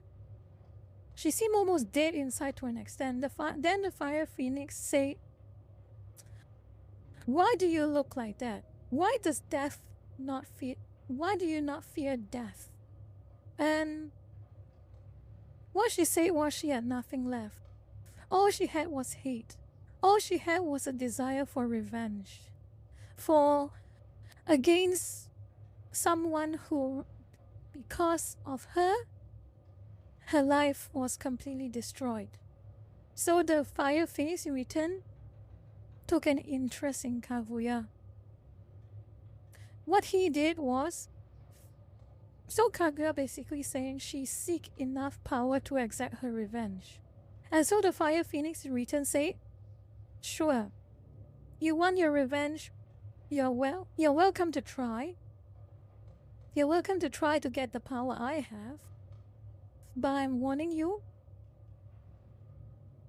even if you can't die, you're gonna feel so much pain like you're burning in the fires of hell.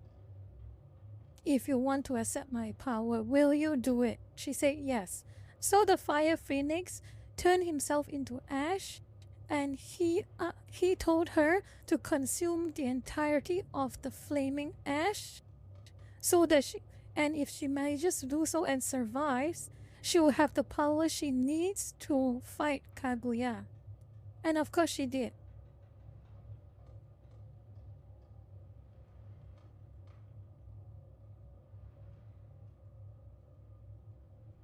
And that's basically the Toho version of the lore. Actually, no, I should... Yeah, I'm just talking about Moko's backstory. So it's not about Kaguya right now, I'm just talking about Moko's backstory.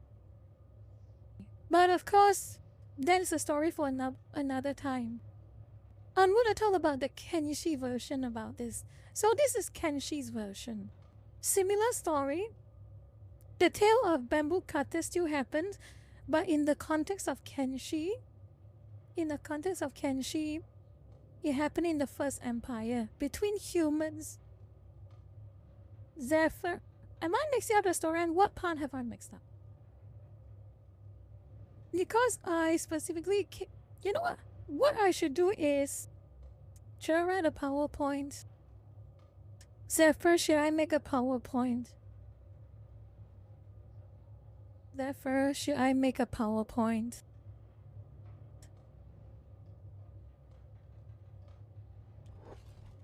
No, I should. Maybe I should actually get something. Get them moving for now.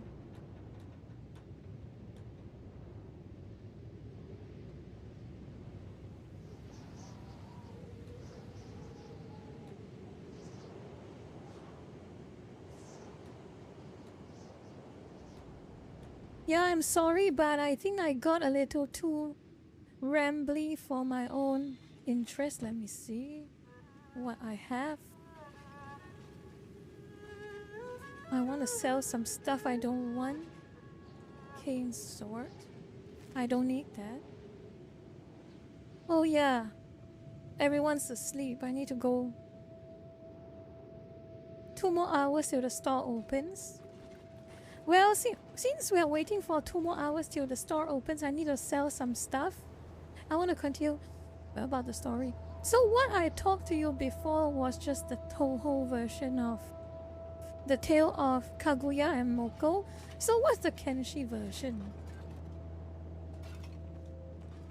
What is the Kenshi version?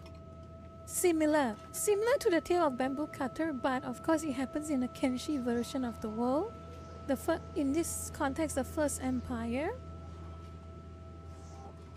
Kaguya is still the princess who asks a lot of ridiculous things to stop people from getting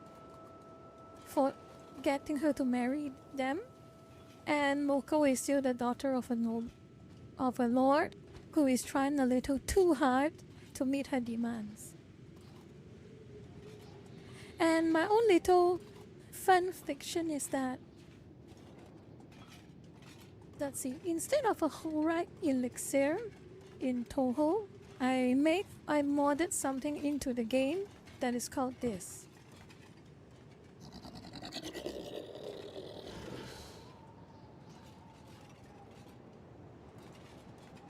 So this is a modded item,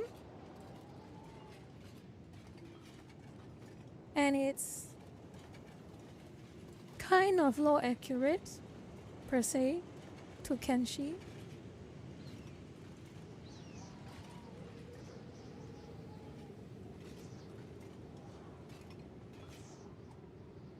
So this is called a Horai gem. So imagine if you played Path of Exile. It is...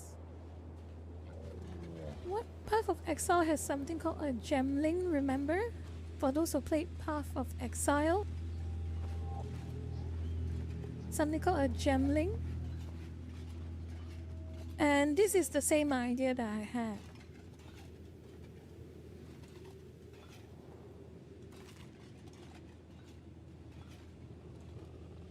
Are the stores open? Are the stores open? Nope. Maybe I'll fast forward. Where is the trade goods store? Where is the trade goods? There we go. The wait outside the Traders Guild. So I can sell some goods.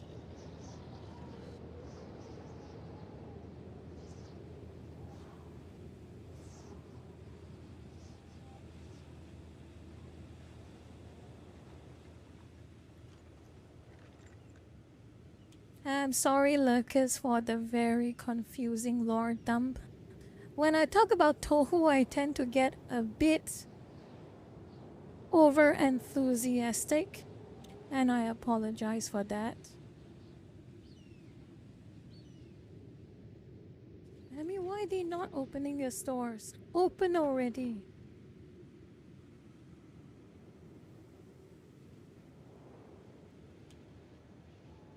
Okay, that store's over, obviously not selling anything. So Kaguya is going to sell some big thing stuff. How can I help? Let's trade. I am going to sell all of this.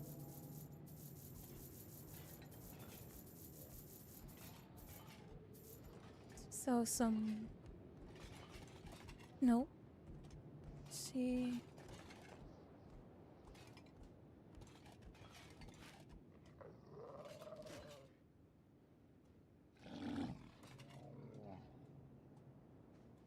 Well, I made a good bit of money. I don't need a capacitor.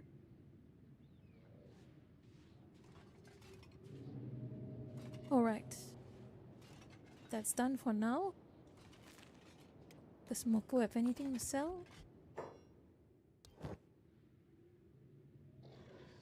Sell this. I don't need that.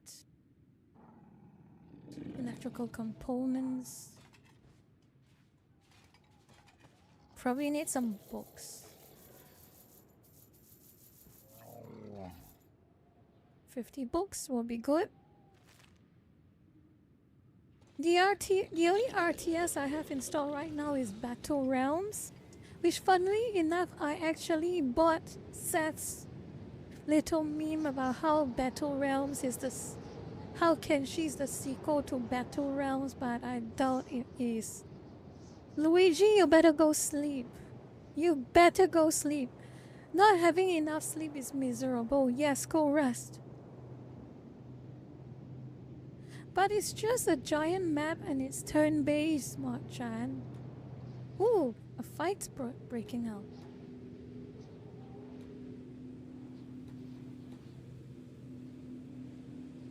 Okay, here's what I want a bit of lurker input. Where should I go? Where should I go?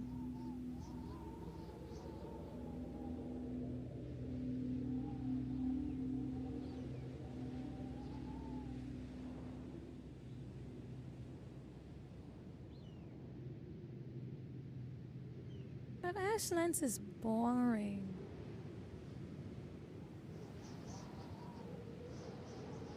Sonoris Dark Ashlands.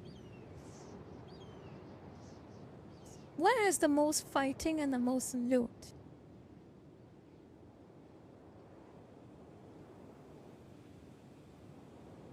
There is no snow, there is only ash. And yes, it's only at the Ashlands. The Ashlands look like snow, but it's not snow.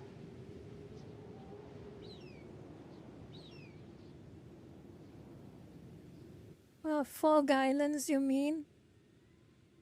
But they're also weak.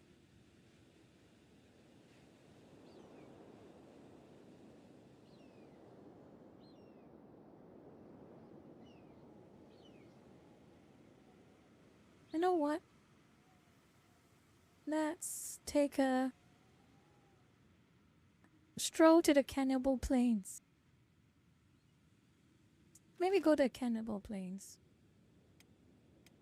So Moko is a little slow. I make Kaguya follow Moko because Kaguya runs a bit too fast for Moko to catch up. And I will... Let's hit the Bast first.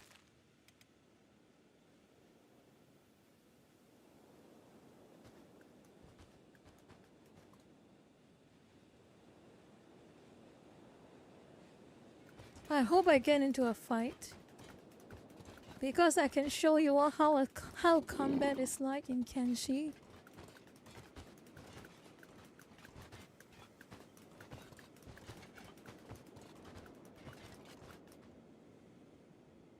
To fast forward a bit.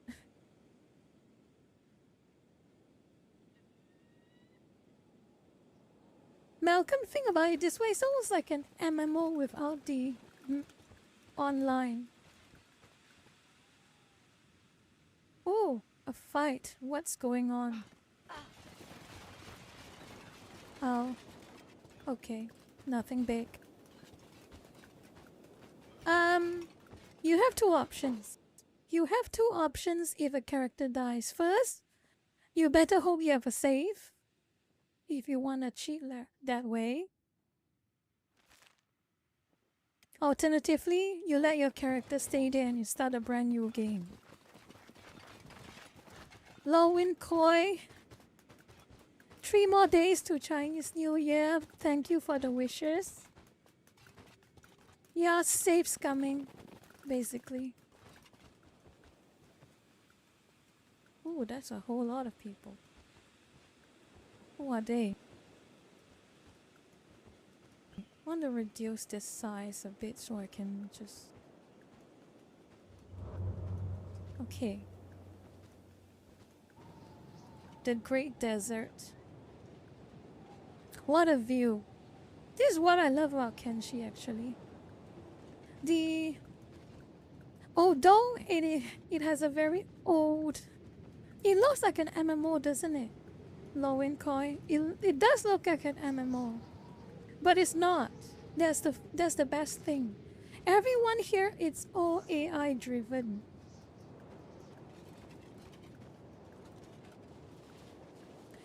Myself, let you all have a few minutes to just admire the scenery a bit before we get into some combat. So this Kenshi is the type of game like I have nothing to play, I just want to play something. Kenshi is mostly my go-to game when that happens. Because it is very relaxing. It wasn't relaxing when I started playing the game and I did like all those level 0 rock bottom characters. But after I played so many hours of this game and I know how to mod it a lot, I just started making like different characters. So for instance, Kaguya and Moko as an example. And they are basically OP characters. I want to show you a little something. It's Kenshi J. Hings.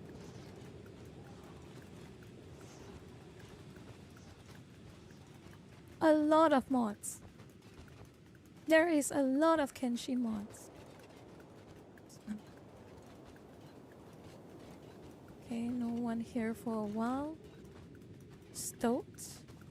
I wanna go to Bast. Let's just keep going.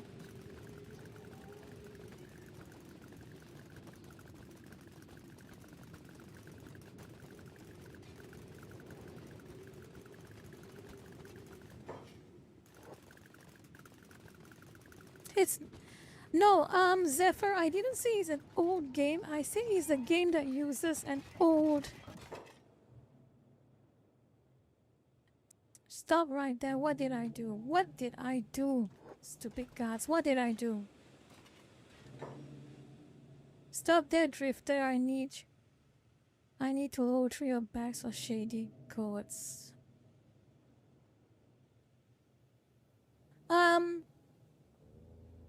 I forgot what are the contraband for United Cities. I can't remember. Oh, nothing. I don't have any contraband.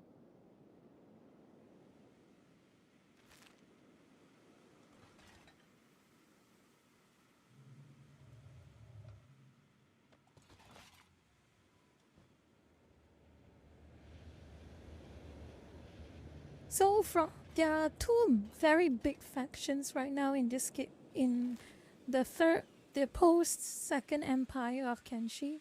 So you have Holy Nation, which is, long story short,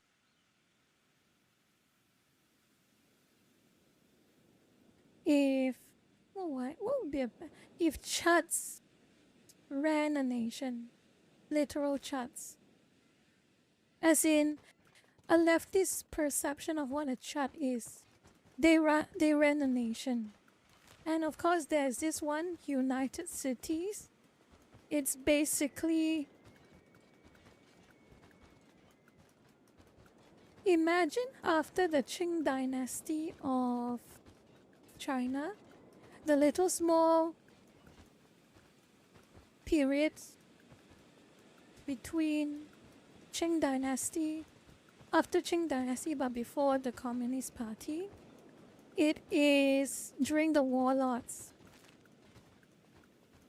What did Hughes do again? Seto. What did Hughes do again? What did he do this time?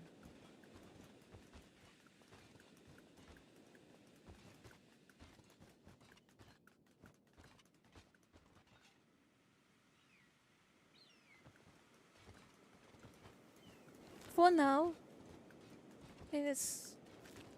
I chose to go to Bast, this region here, because this is where two very big armies keep fighting. Oh, of course. Why wouldn't Alvin wouldn't be surprised? Oh boy. Look at that. Starving bandits. They are trying to rob. They are trying to rob Moko and Kaguya. Would you like to guess what would happen? Anyone? They're trying to rob this too. So, tough luck.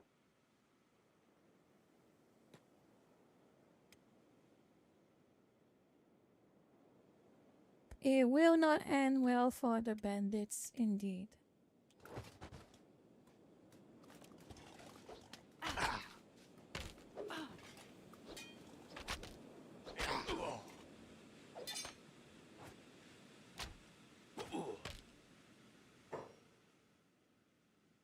Unfortunate. Barely a scratch.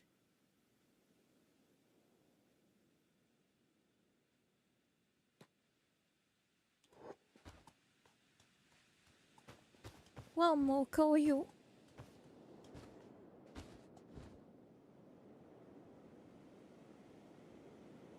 Moko has no chill.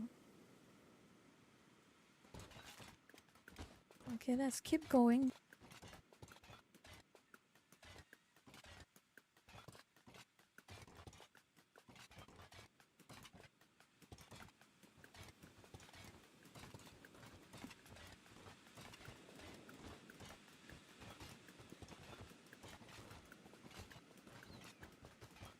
Now we have canyons.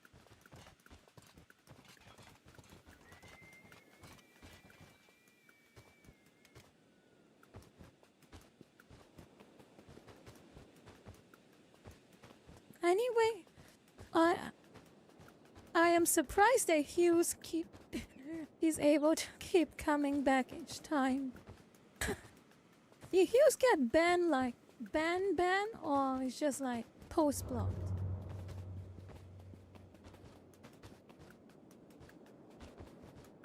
It's not really turn-based combat, it's like... How do I describe this?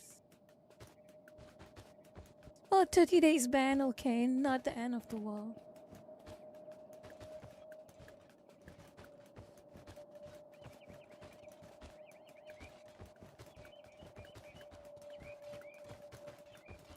I know if anyone here plays Kenshi, you would probably be looking at the stats of my two characters and wondering how is that humanly possible. Well, with modding, anything is possible.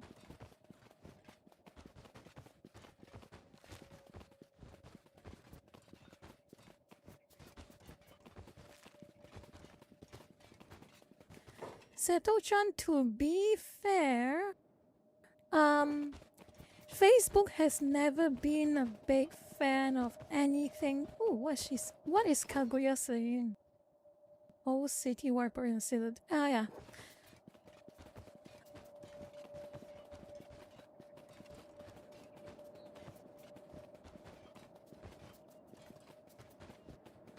But you know what's the great thing about this mod, Chan?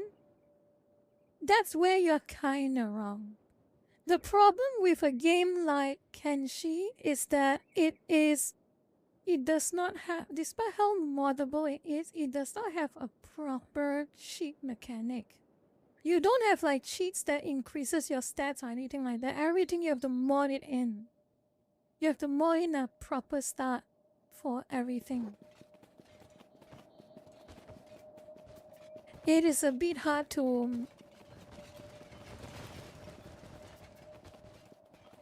Yeah, there is no console commands. So if you want to have a broken start, you have to mod it in. Like a old-fashioned way.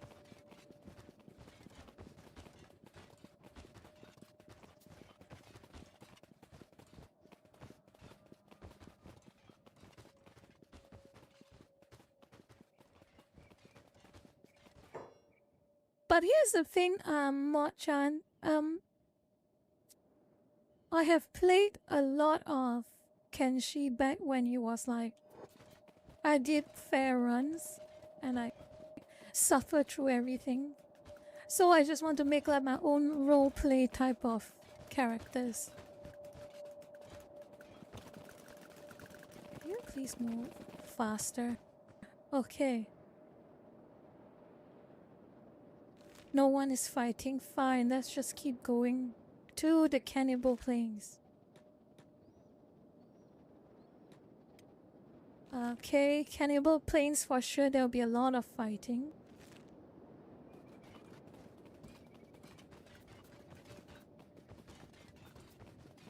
Yes, Kenshi.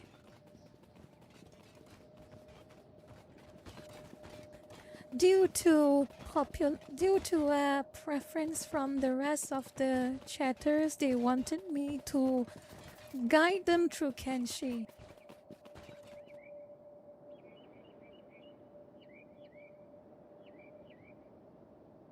Kenshi 2 is still coming out. The league dev still says he's making.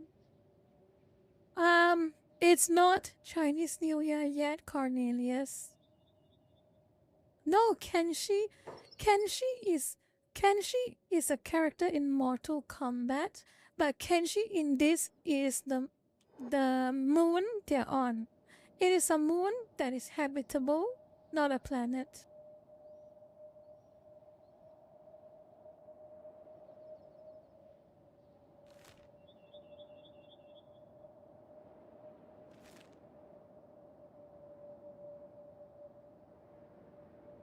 Ooh, there's a large army. Please be cannibals. Oh, Holy Nation. Did I tell you Holy Nation is run by what leftists would call chuds?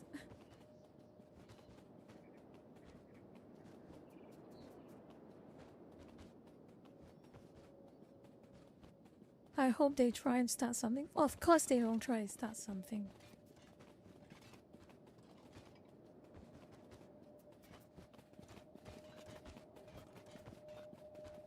Are those cannibals? Are those cannibals? Are those cannibals?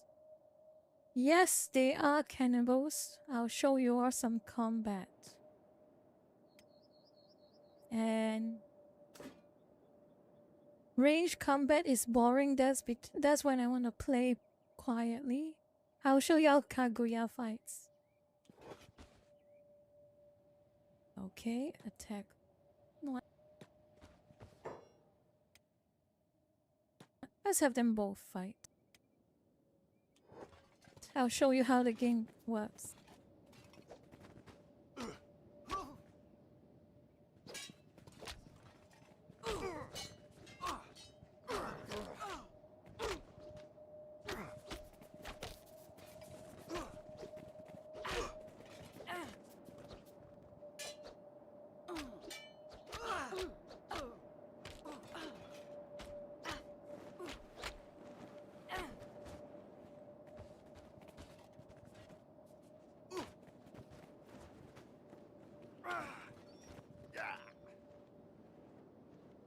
And it's done. Medkits.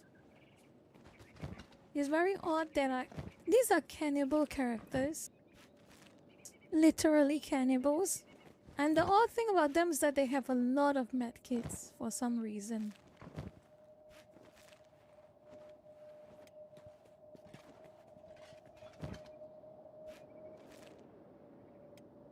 Very odd.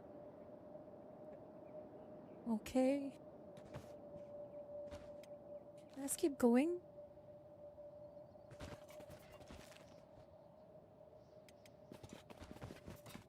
Yeah, you think cannibals will be carrying more cannibal-like things. They are like more like wandering doctors with what they carry.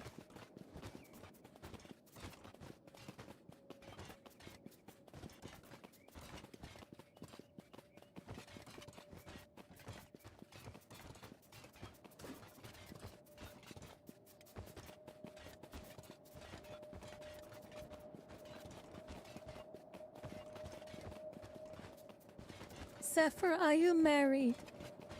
Zephyr, are you married? That's the big question.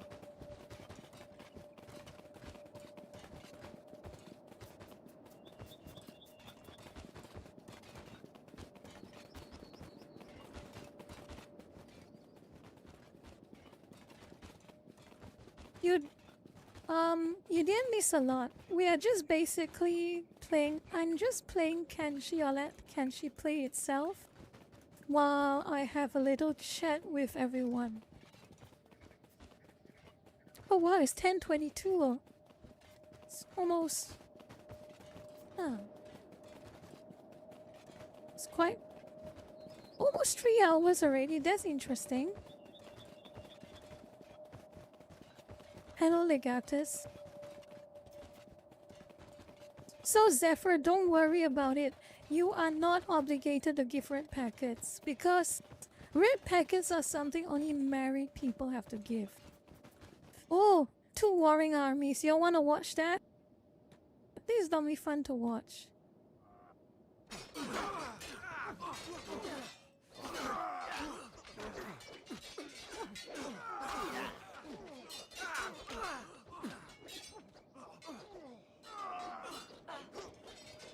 So you are lucky, Zephyr. It doesn't really matter whether you have Chinese New Year or not.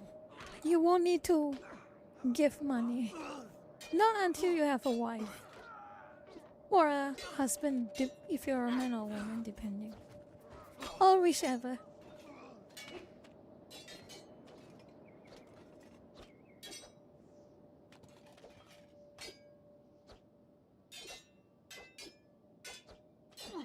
Oh, this Holy Nation guy is... He's surviving a lot. He is surviving. And it's shocking how long he's surviving this fight. Oh, he's done. He's down.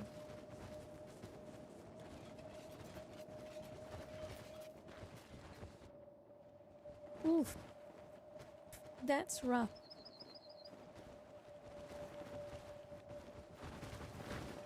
Kenshi is in development. Kenshi 2 is still in development. And I hope it will come out eventually because I really want it.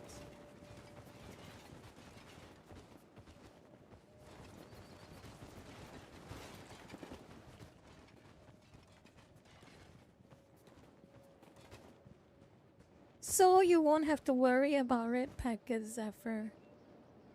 You don't need to give them out.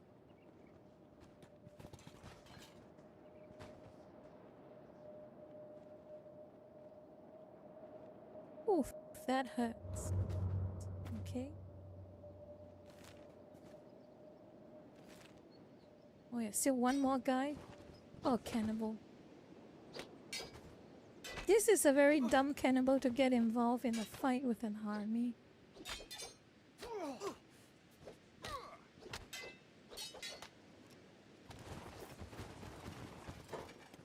Oh yeah, speaking about Fallout 5, speaking of Bethesda, I heard their whole news about how Oblivion is getting a so-called remake, right? Have you heard the news?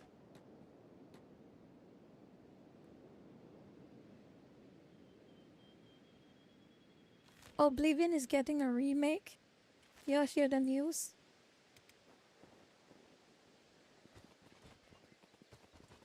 It's been on the news for quite a few weeks actually.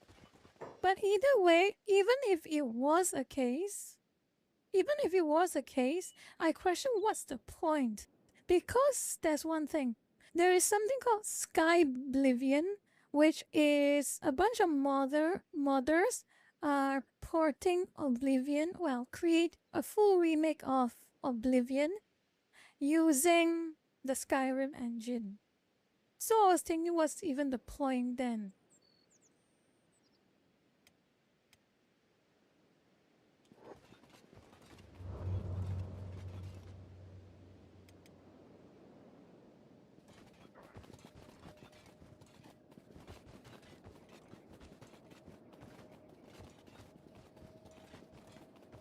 Don't be like... But you know what's the funniest thing now? Todd Howard has completely lost to Sony.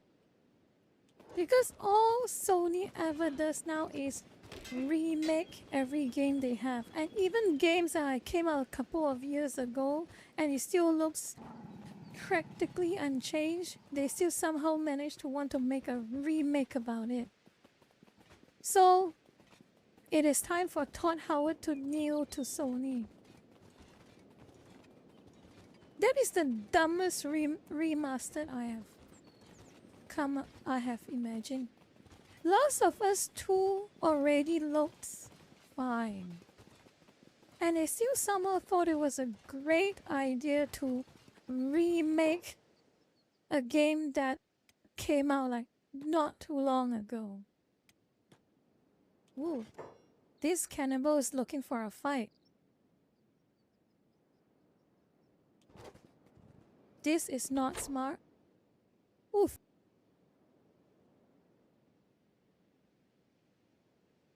The backflip kick completely destroyed his chest. I am not shocked.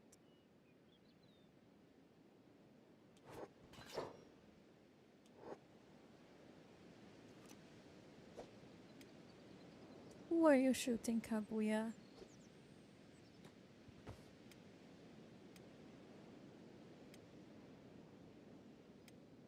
That was a backflip kick, Xanard. Very normal move.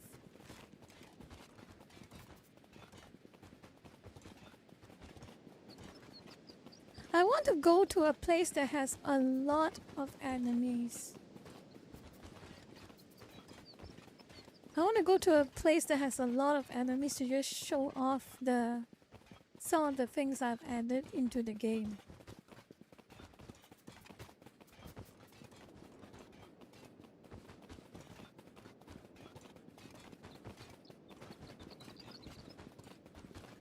It's not just a matter of them being... Even if they weren't lazy, I have reservations that they are skilled enough. Let's be honest here. Because, remember what I posted on Twitter? DEI is anything but D&I. Okay? When you have hiring quotas, where you restrict certain people based on their characteristics while in turn prioritizing people based on other characteristics, by essence you are already opposing diversity and inclusion. There's no two ways about it.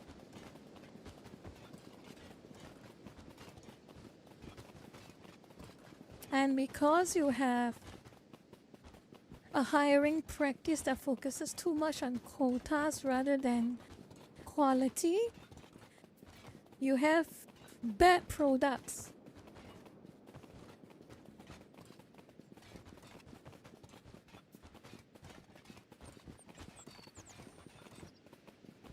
Which is why we must support dev teams like Rebel Wolves that break off from all these big dev teams and publishers who have been becoming increasingly out of touch.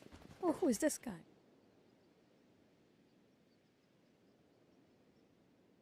Oh, he's just a medic.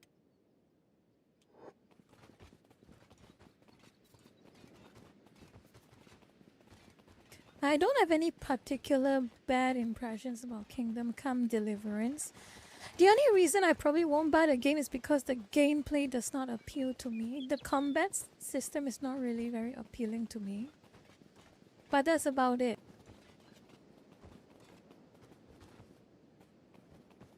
Yes, EA shares have tanked a lot. And of course, I wouldn't dare say that it has anything to do with Dragon Age Veilguard, but I think it's Dragon Age Veilguard that caused it.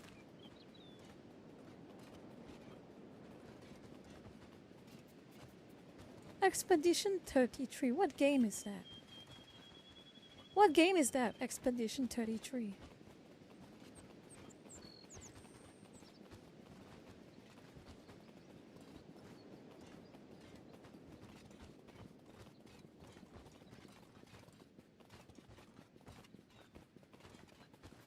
It looks interesting, I guess. I'll think about it.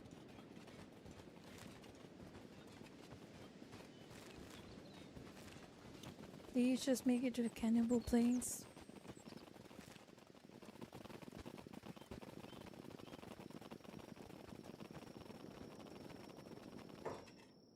Shay Hanks, you have just made a deal breaker for me again.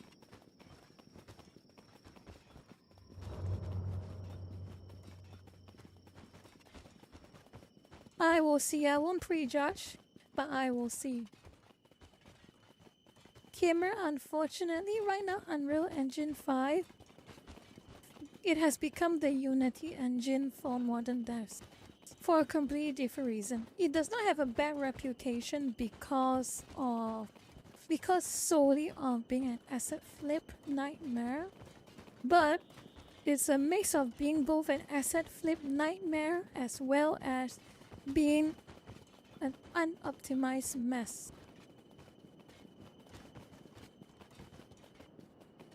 Well, an unoptimized red flag, more like. The problem with a lot of devs who rely on Unreal Engine 5 as a clutch, they either are not very knowledgeable enough or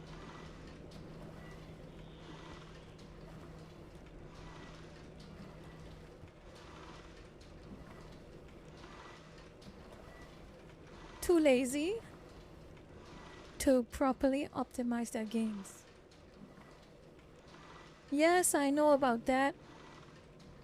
The CEO of Unity got himself in the ex-CEO of Unity tried to rip off devs and he got the boot.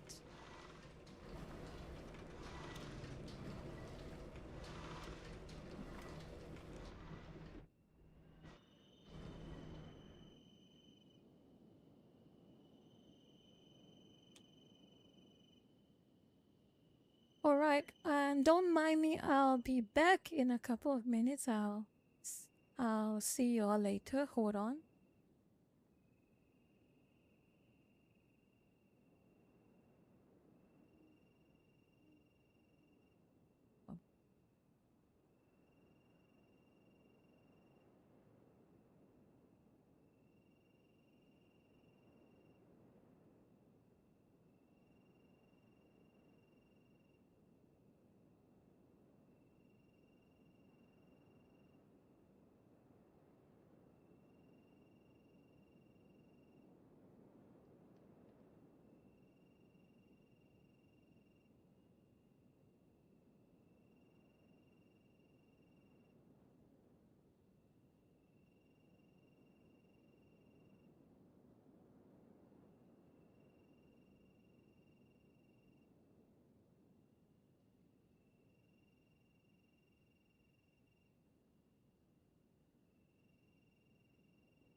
Okay, I'm back.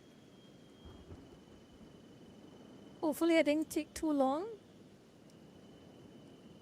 Oh, here we go. There we go.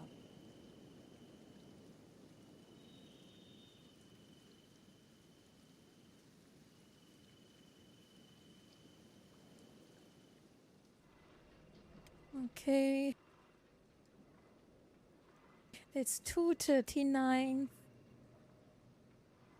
I want to wait till it's daytime so I can show off a bit more combat for you. You all.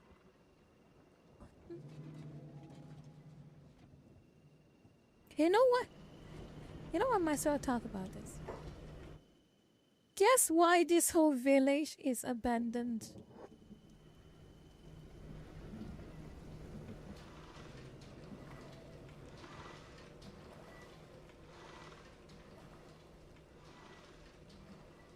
What the hell are you talking about? Kimmer, what are you talking about? What the hell is this bacteria you're talking about?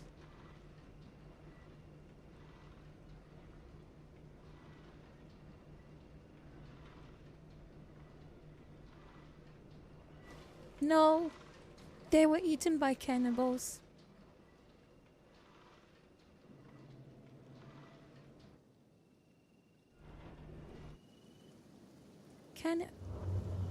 If you play Kenshi, this village has always been empty, and the backstory, the implication is that cannibals raided this place and kidnapped everyone.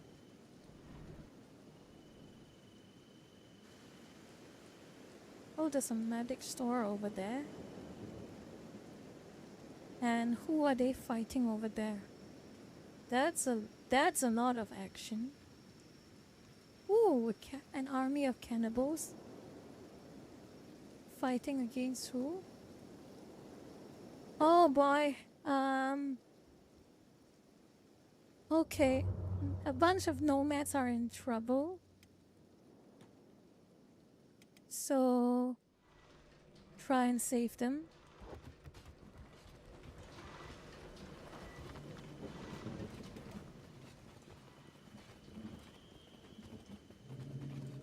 I've played a lot of Pokemon games, but I never bothered to finish them. When that was a long time ago. Oh no, what is going on? What is going on? Oh, they seem to be doing decent work. Oh, a cannibal tried to get smart. I've played Mahjong in real life before.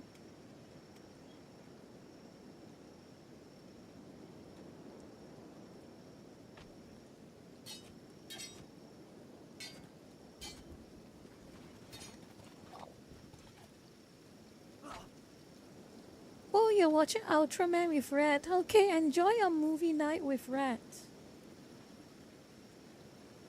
I'm sure it'll be a fun movie.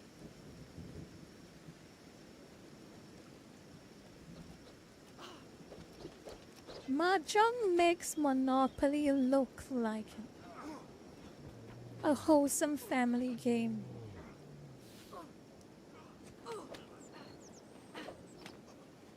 What are they doing? Cannibal hunters, that's fine, they're not...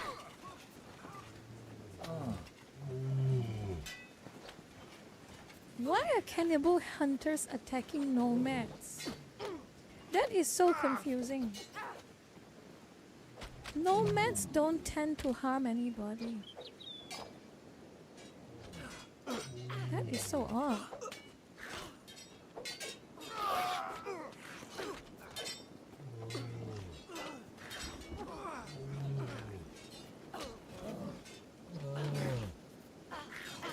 Wow, this little fight is such a mess.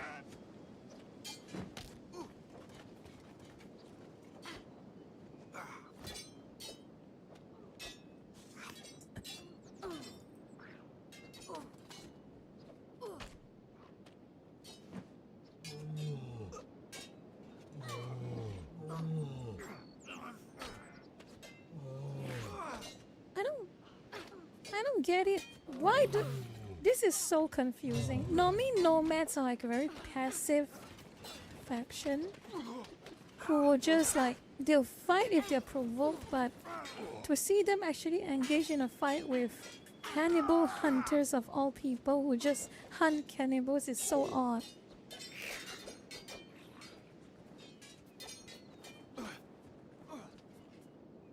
Well, it's not my business. I just wanted to kill some cannibals. So let's go straight to the cannibal plains and just show off.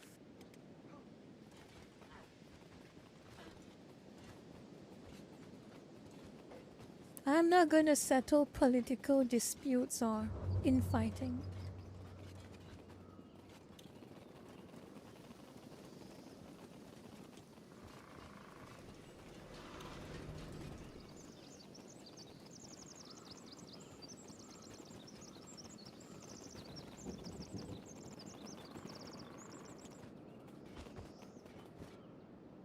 Oh boy, here we go.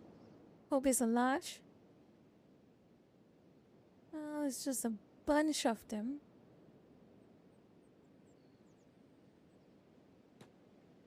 Okay, let's get to fight. Let's get fighting.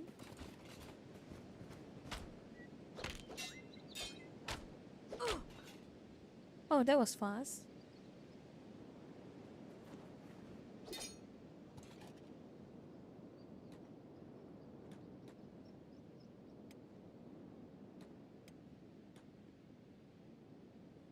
One thing that Kenshi 2 really need to improve on from Kenshi 1 is sound effects. Because everything sounds not very like punchy. The slashing sounds are not punchy, the crossbow sounds are not punchy, nothing is very punchy. But I guess it's functional. It does have a reputation stat. It is called the squad stat.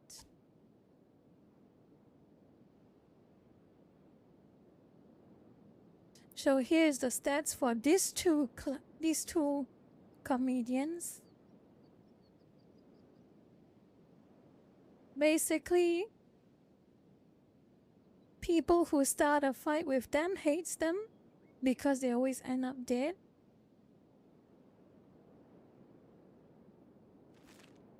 That's all there is to it. They don't take sides. They're not political. Funnily enough, these two.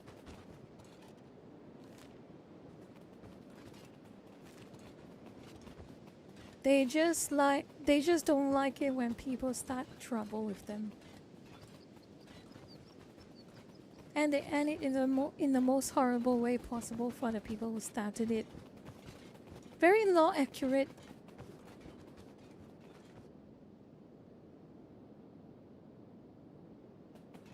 This is what happens when there's no spell card rules to hold you back. Just end up in a pool of blood in Kenshi.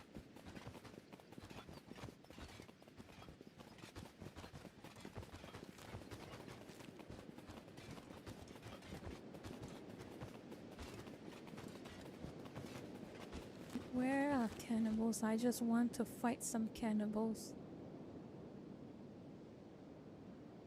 Most things get resolved with swords. Ooh, a cannibal village.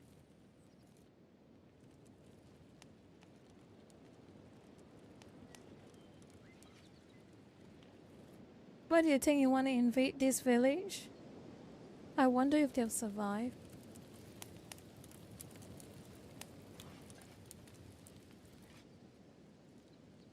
Oh, they got distracted. Here's a village full of cannibals. Oh, they all got distracted. Who is this? Oh, it's cannibal tenderizer. He has a giant tenderizer.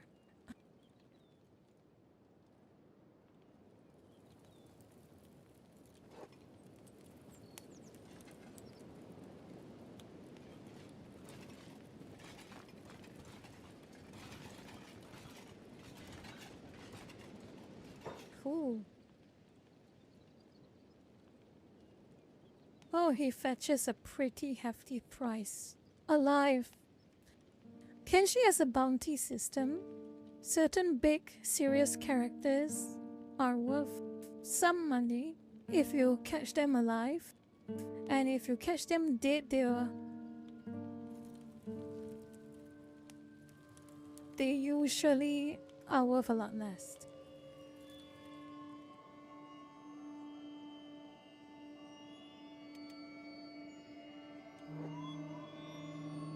Oh, someone's cooking. Maybe I'll funnel them into this little spot. Oh, some of them saw. Did some of them see me?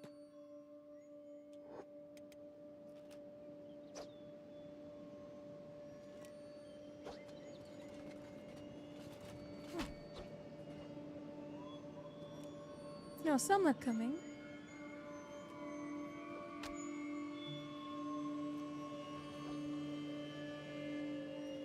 Oh, it's... Let me see, what's the drama? Oh, this is interesting.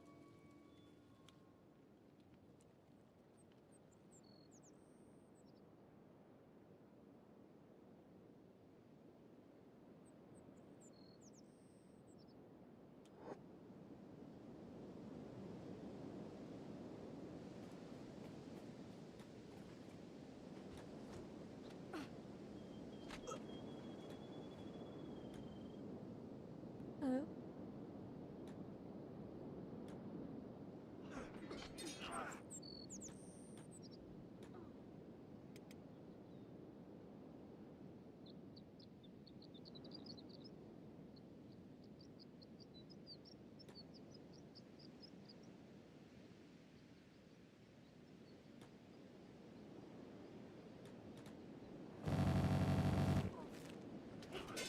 Okay, let's see them fight a large crowd.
An entire army destroyed. In past games, in past playthroughs, this will be a nightmare. For two people against an army of cannibals.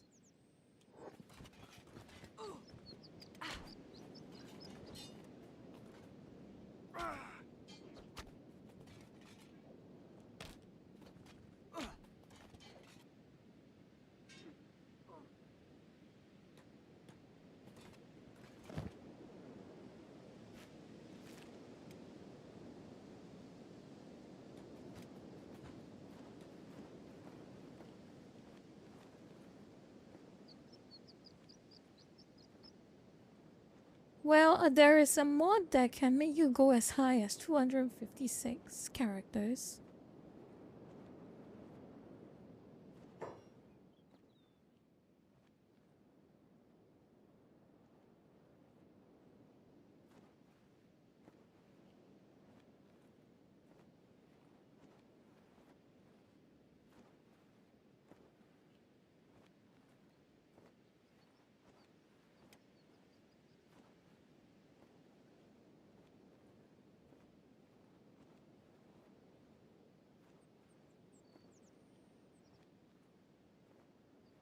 Yeah, here's the thing. A lot of people play Some people prefer Kenshi when they're running a village or running a town or their own faction, but I prefer just prefer just like a few characters at most.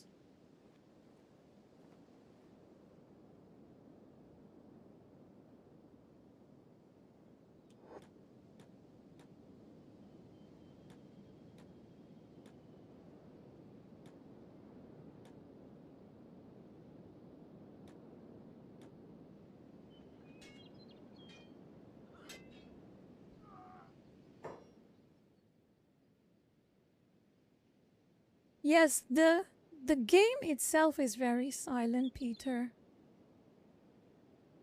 The game is very silent.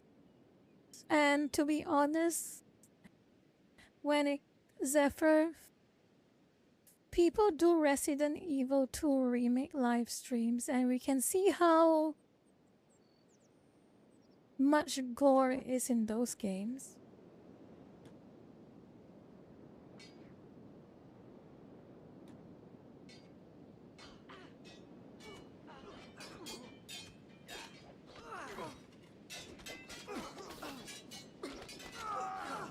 I am bad with horror games.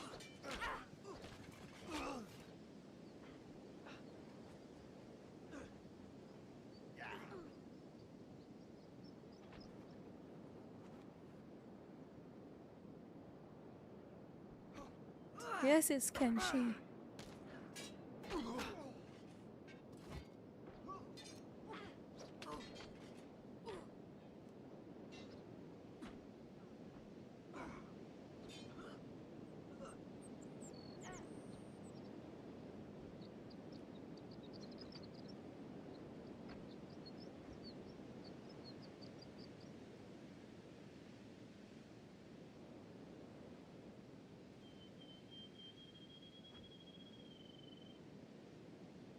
Oh, is that?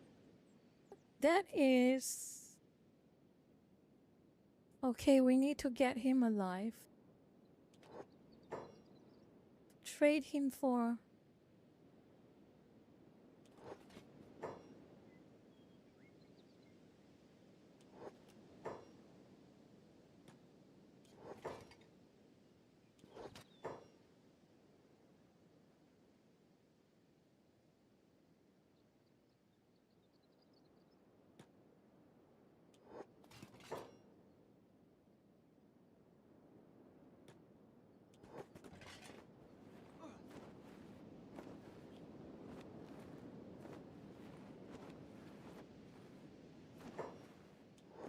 He's a bounty target. I have to heal him just enough to make sure he doesn't lose his life. Then I can transport him back to a safe area and trade him for a bounty.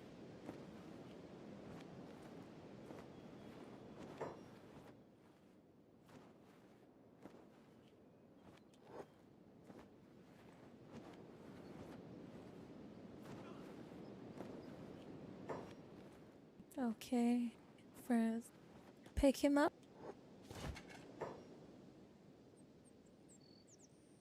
Okay, Kaguya, you follow. Moko will head back to...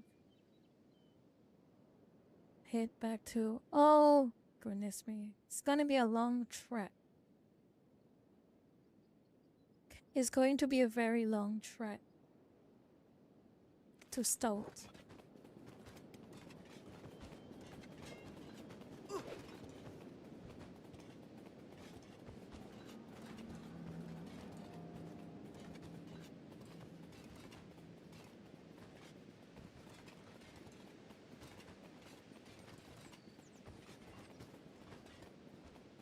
Walking is automated right now. I just have to right click and they'll pathfind for themselves. But of course, it's up for debate whether the pathfinding in this game is good or not. But it's workable.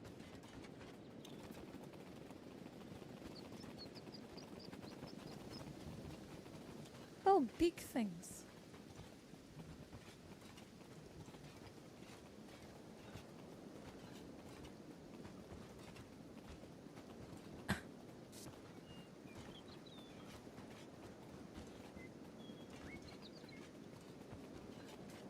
Of course, big things want to have a piece of everyone. All the time. Fine. You want to start a fight?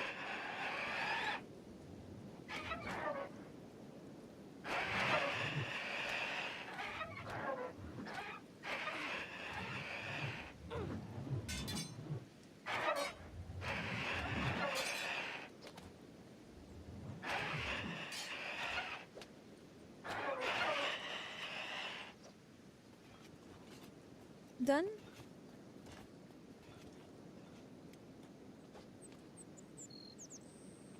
Oh, not done.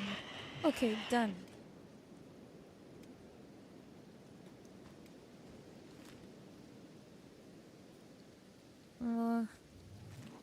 Oh, come on.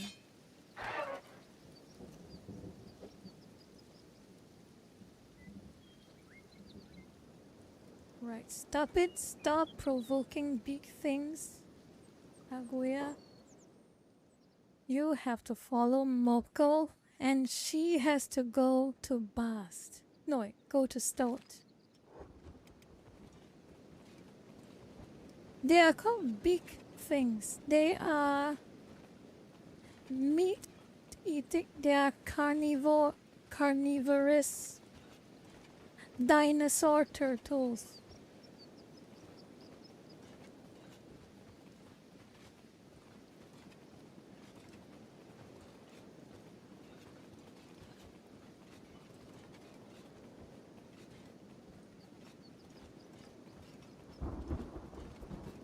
I'm sorry, Josh. There are no buses in Gensokyo.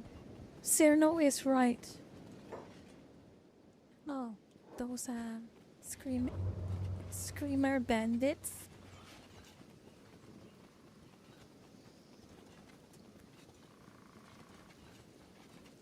Carnivorous dino turtles. Man-eating dino turtles, Darkness, to be more precise.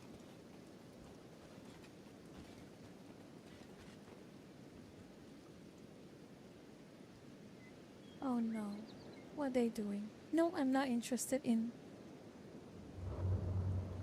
I am not interested in getting into a fight with some bandits right now. Gee. I need to deliver my bounty.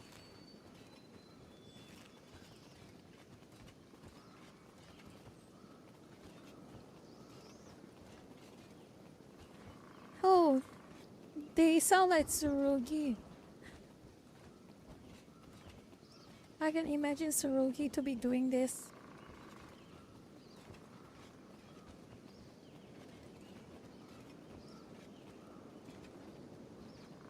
There's some blue archive moments right there in Kenshi.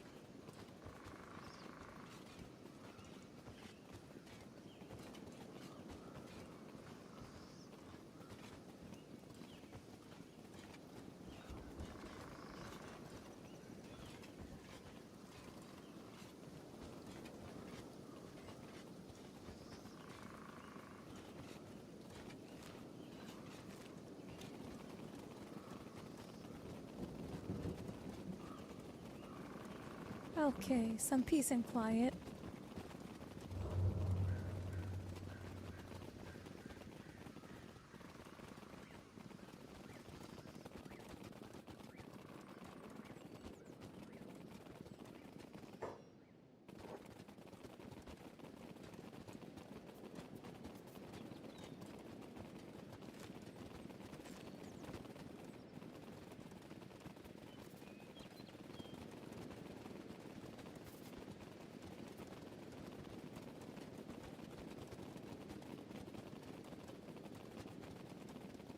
Oh yeah, this game is hell for people who are starting brand new. Only after you understand the game a little bit more, it starts to become fun. Actually, it's still fun at the start, but a different kind of fun.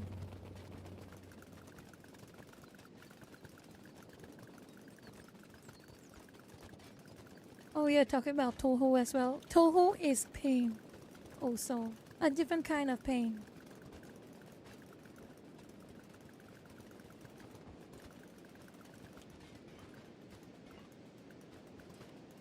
Go eat, Kimmer.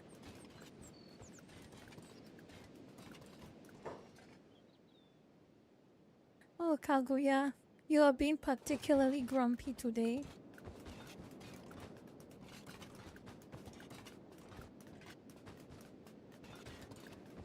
Oh, Corvoy, you're just in time. I am playing Kenshi, and I am role-playing as the dynamic immortal duo, Kaguya and Moko. And right now they are on their way to deliver a bounty target. Damn it, he's dying. I can't get... No. He cannot die. He cannot die. He cannot die. He's dying. He cannot die.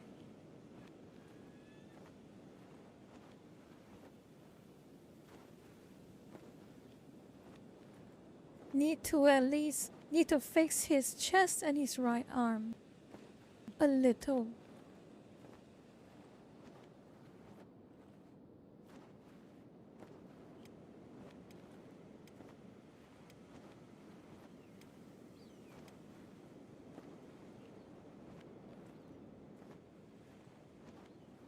Where is he? Where's his health?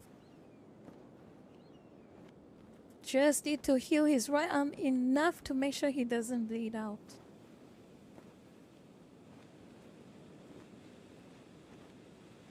Corvoy is a VTuber, George.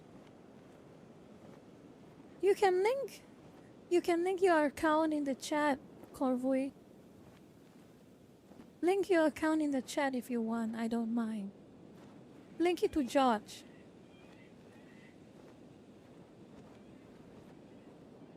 There we go.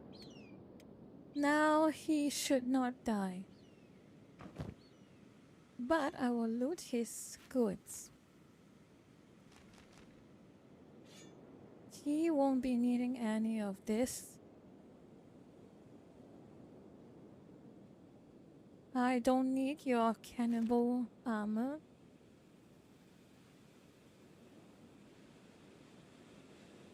Follow.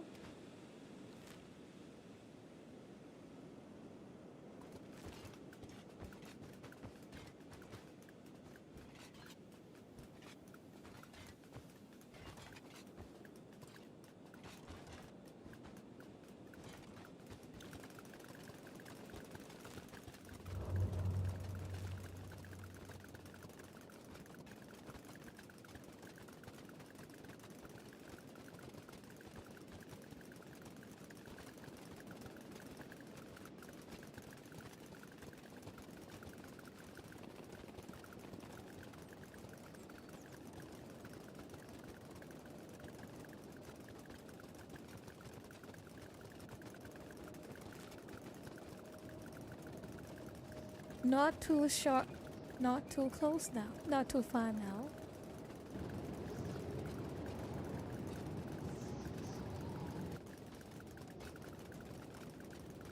What a long trek.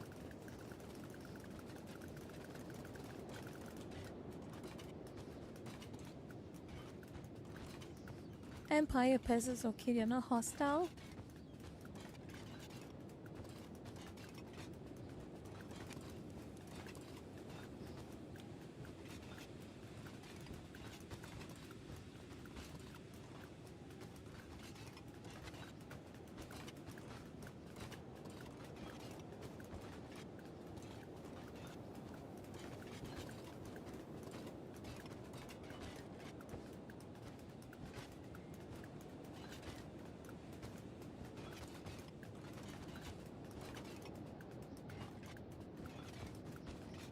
Oh yeah, Turkey Tom.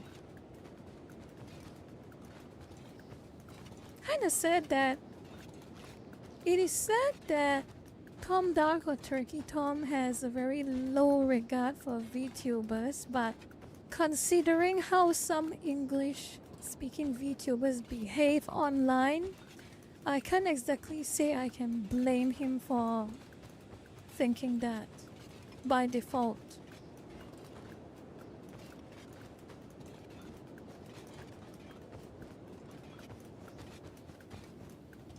Huh.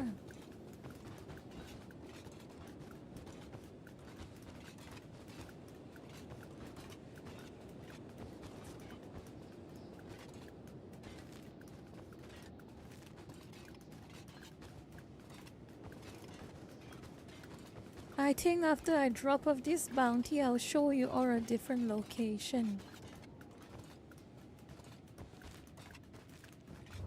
A little different location in this game that is very different from like deserts and plains.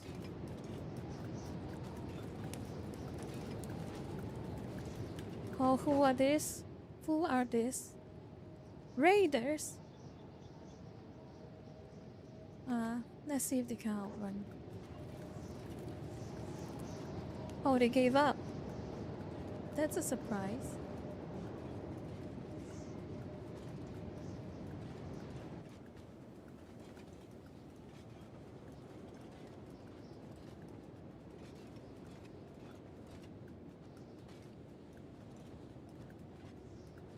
They actually didn't learn controller. They gave up.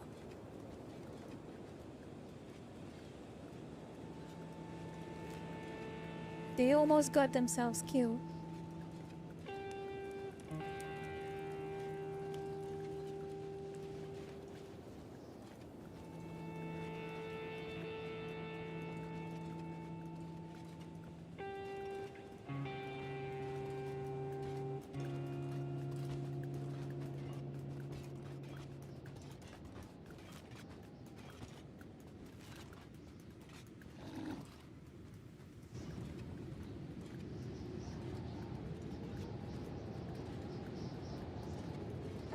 So yeah, basically Kenshi takes place on the moon, on a moon orbiting that planet. And it seems that planet is a much better place to live on. But we will never know, because the game is about this moon, not about that planet.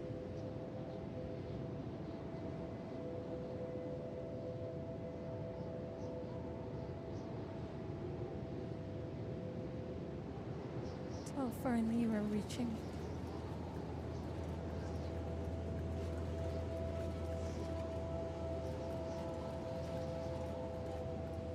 It's quite scenic, isn't it?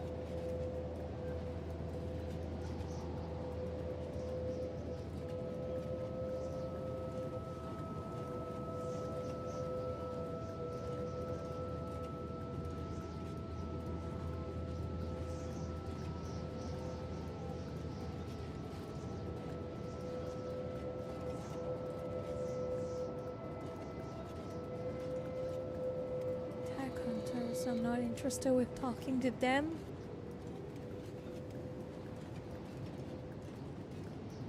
Blue Archive? Mo-chan? Are you talking about that? Oh yes, but that's JP. The big banners now is Shiroko Terra and Grandpa, but a bit more serious. The old uncle, but a bit more serious. Yes, armed Hoshino, aka uncle, but she's taking it a bit more serious.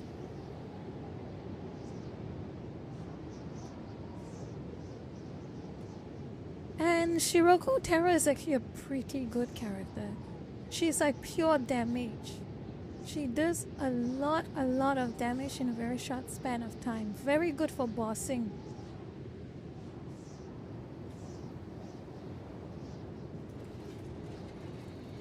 Okay, I'm going to save this in case it crashes.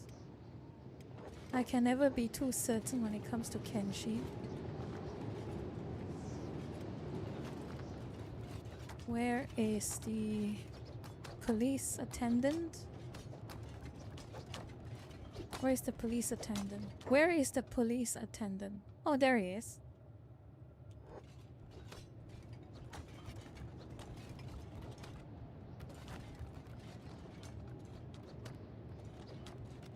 Okay.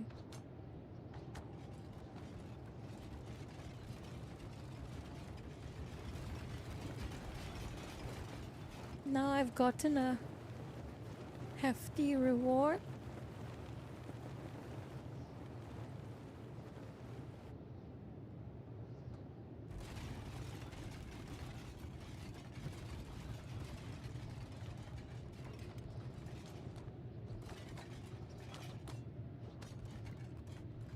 I'm going to take you all on a little trip to another very iconic location in Kenshi. And that is Mongrel.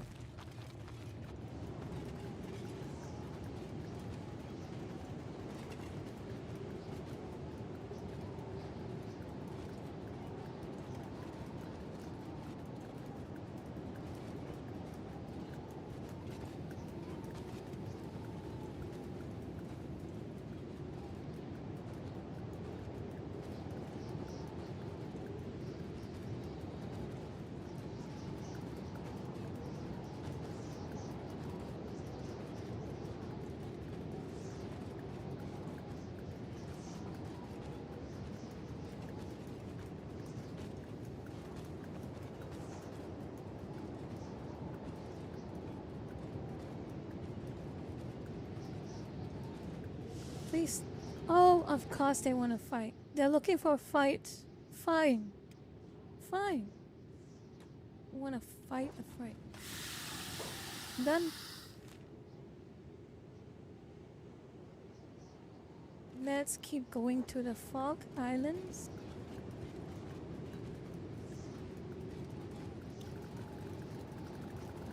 I think I should give you a very brief tour of the next location, and we'll call this stream. We will call this stream a night.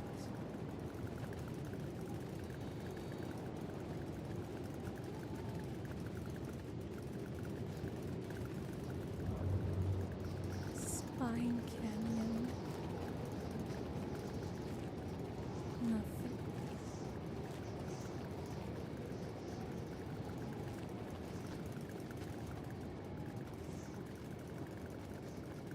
It is very sandy, Marchan.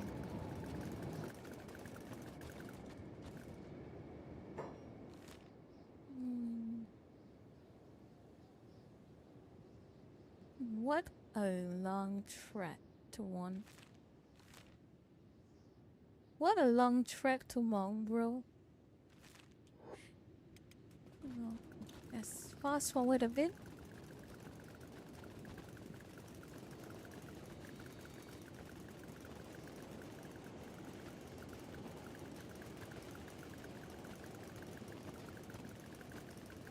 Well, at least it's cold there. I rather walk in snow than walk in sand. Oh, that is a lot of bugs. That is a lot of bugs.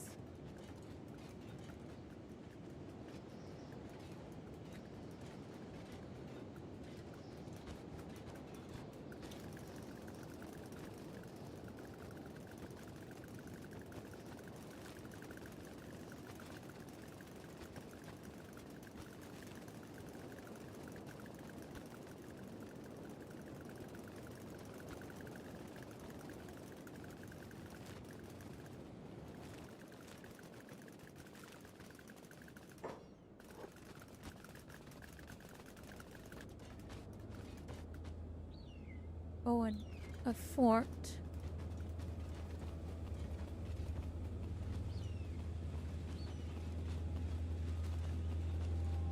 There is a lot of chuds.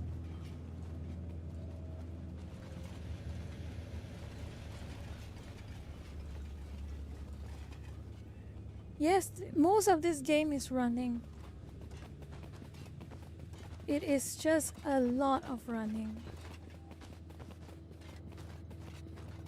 Yes, the Holy Nation is basically an entire faction that is run by chuds.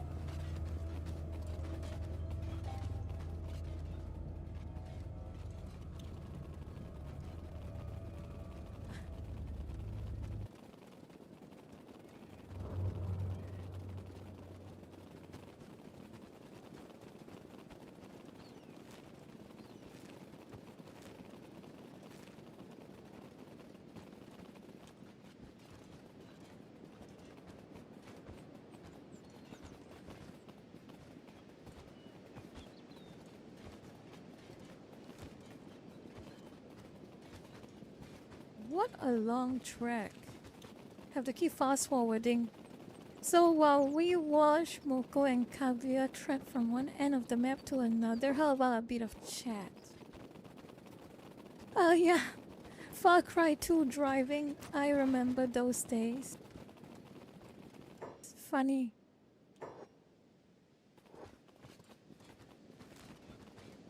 Well, we're in Okran's Pride, the most fertile land in the entire map.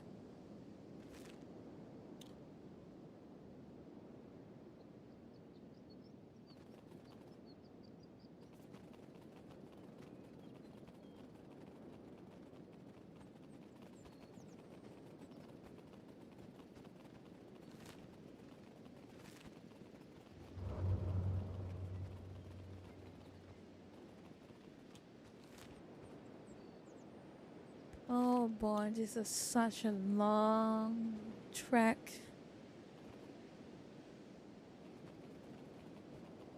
Please get there soon.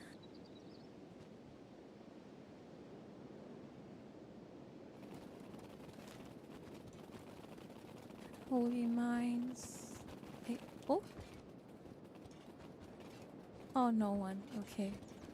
I thought a bunch of bandits wanted to. Yeah, this is the problem with Kenshi. The audio part of this game is a bit lacking, especially in the game where there's a lot of traveling.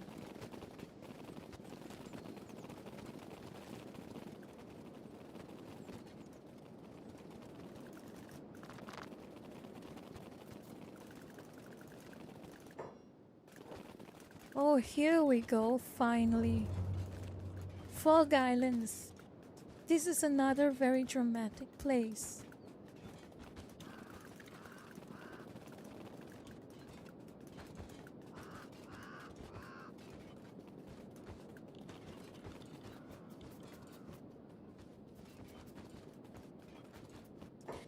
Yeah, this engine is so old and so almost.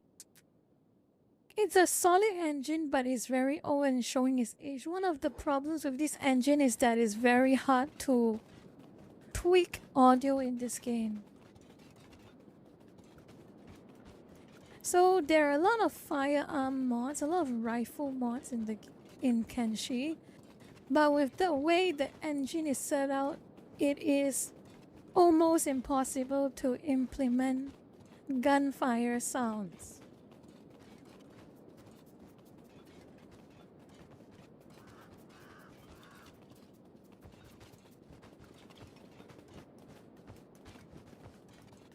Ooh. Wanna fight them? Fogmen? You wanna fight Fogmen?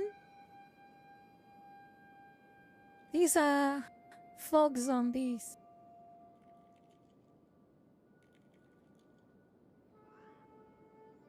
Let's fight them.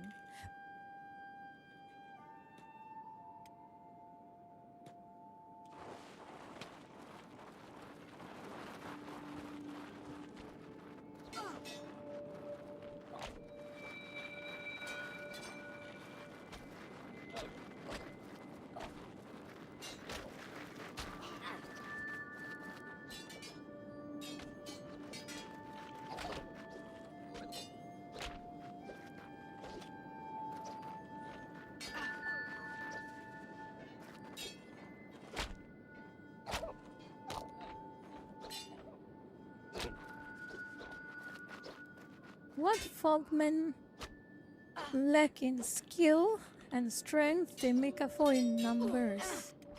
Kill as a very old trope. So they're basically like zombies, but they're not zombies.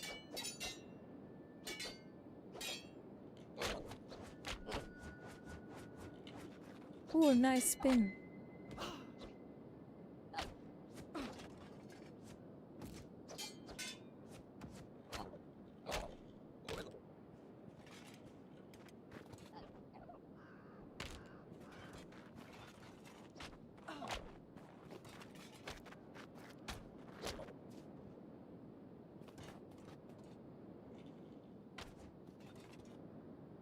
Oh, Moko, really? It's really going on. Oh, still a lot of them. Fine.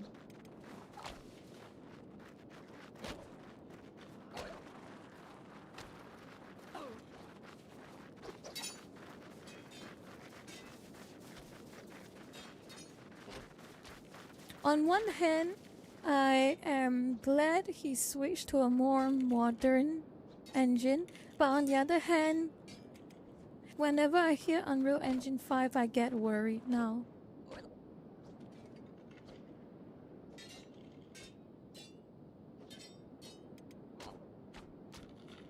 Oh, they're still fighting.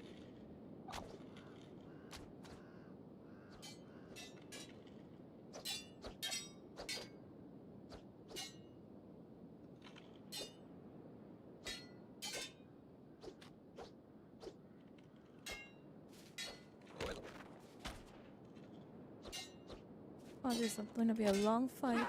There's so many of them. Okay, Moko's done with her group. And go back, Kaguya up.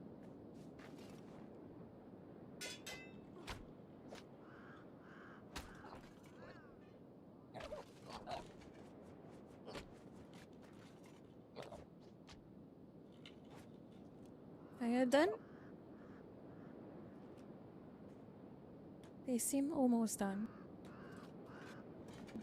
Just...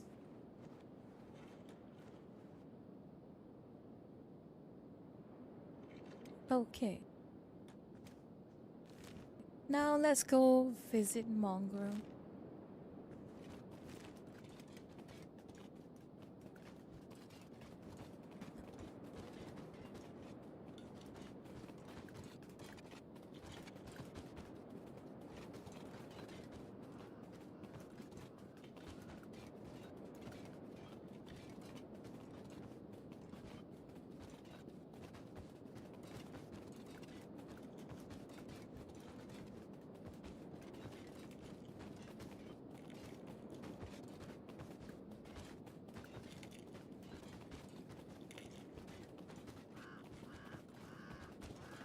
Okay, this is my favorite town in the entire map.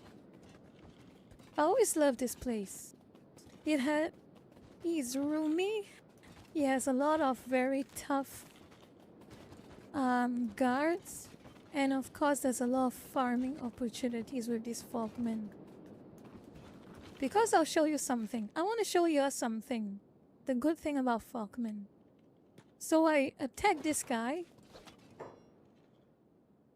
And I loot him.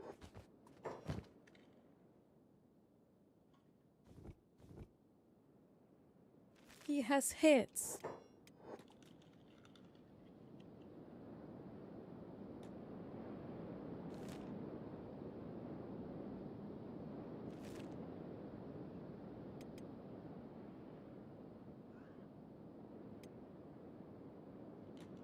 And as you can see later, they fetch a really high price, a reasonable price as trophies.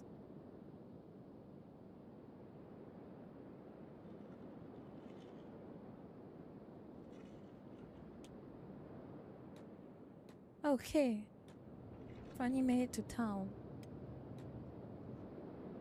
I can sell this for some money.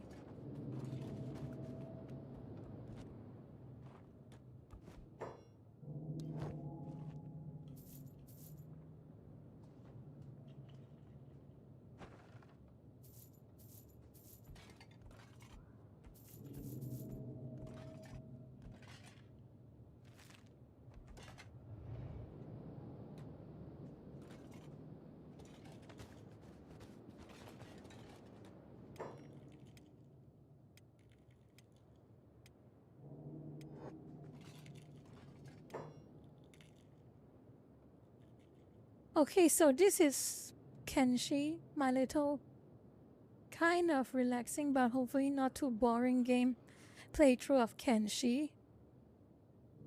Maybe the next gaming session we make something a little more intense, probably. The main problem is that I think sound really makes or breaks a game. Truly. Sound really makes or breaks a game.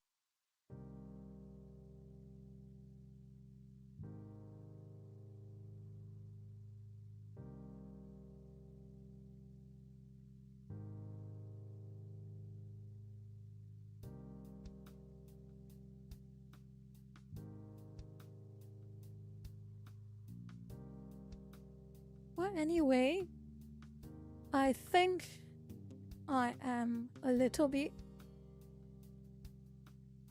3.5 hours. 3.5 hours is not bad. Yep, I think this was a relaxing enough stream. Next time, maybe we'll play something a little more enraging.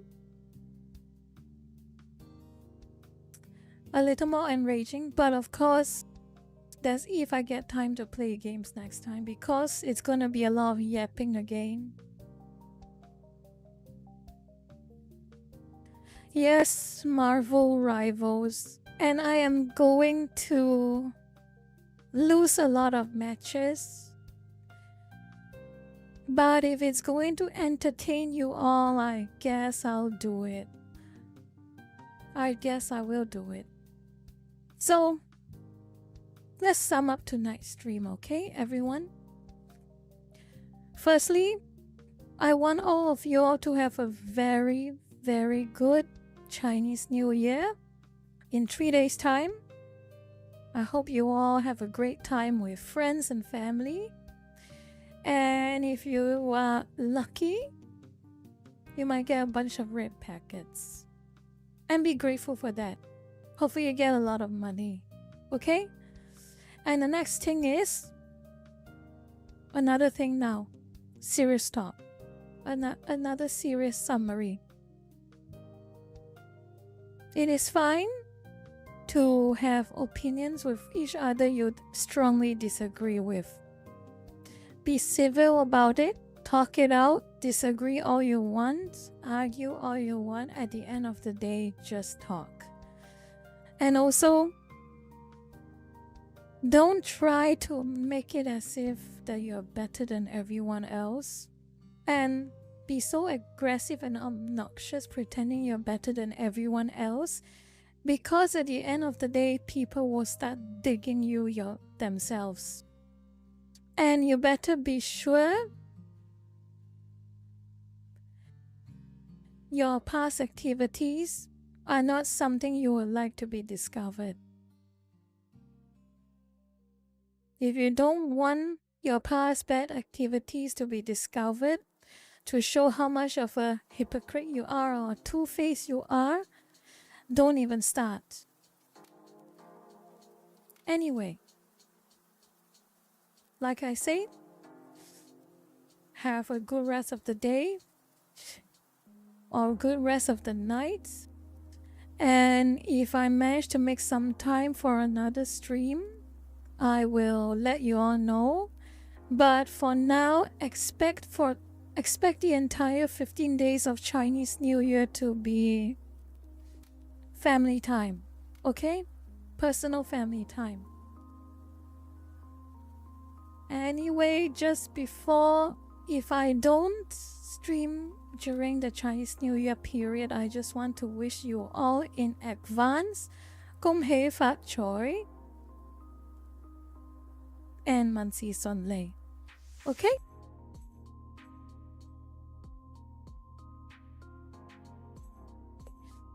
Anyway, have a good day and a good night.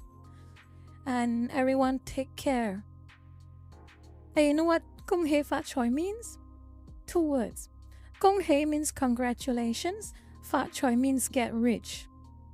So, hope your entire year is filled with congratulations and getting rich. So, take care everyone. And hope to see you all on my next stream, which I will inform you all. So either one of 2 scenarios. I'll announce another stream during Chinese New Year. Not sure whether it will happen, but in case it does, I will inform you. But after Chinese New Year, I will probably set up a proper schedule and I'll upload the schedule onto my socials and we'll go from there. Okay? Take care, everyone. Call vui. Share the wealth if you get rich, okay? No, just joking, just joking. Wish you luck, wish you fortune. Wish everyone luck and fortune, okay? Okay, good night everyone. And I hope the Kenshi gameplay wasn't too boring for any of you all. It was relaxing for me and I hope it was relaxing for you all. And I will try and get good times for the next stream so that some of you all can make it to it. Okay? Take care, everyone. Okay, see you next time.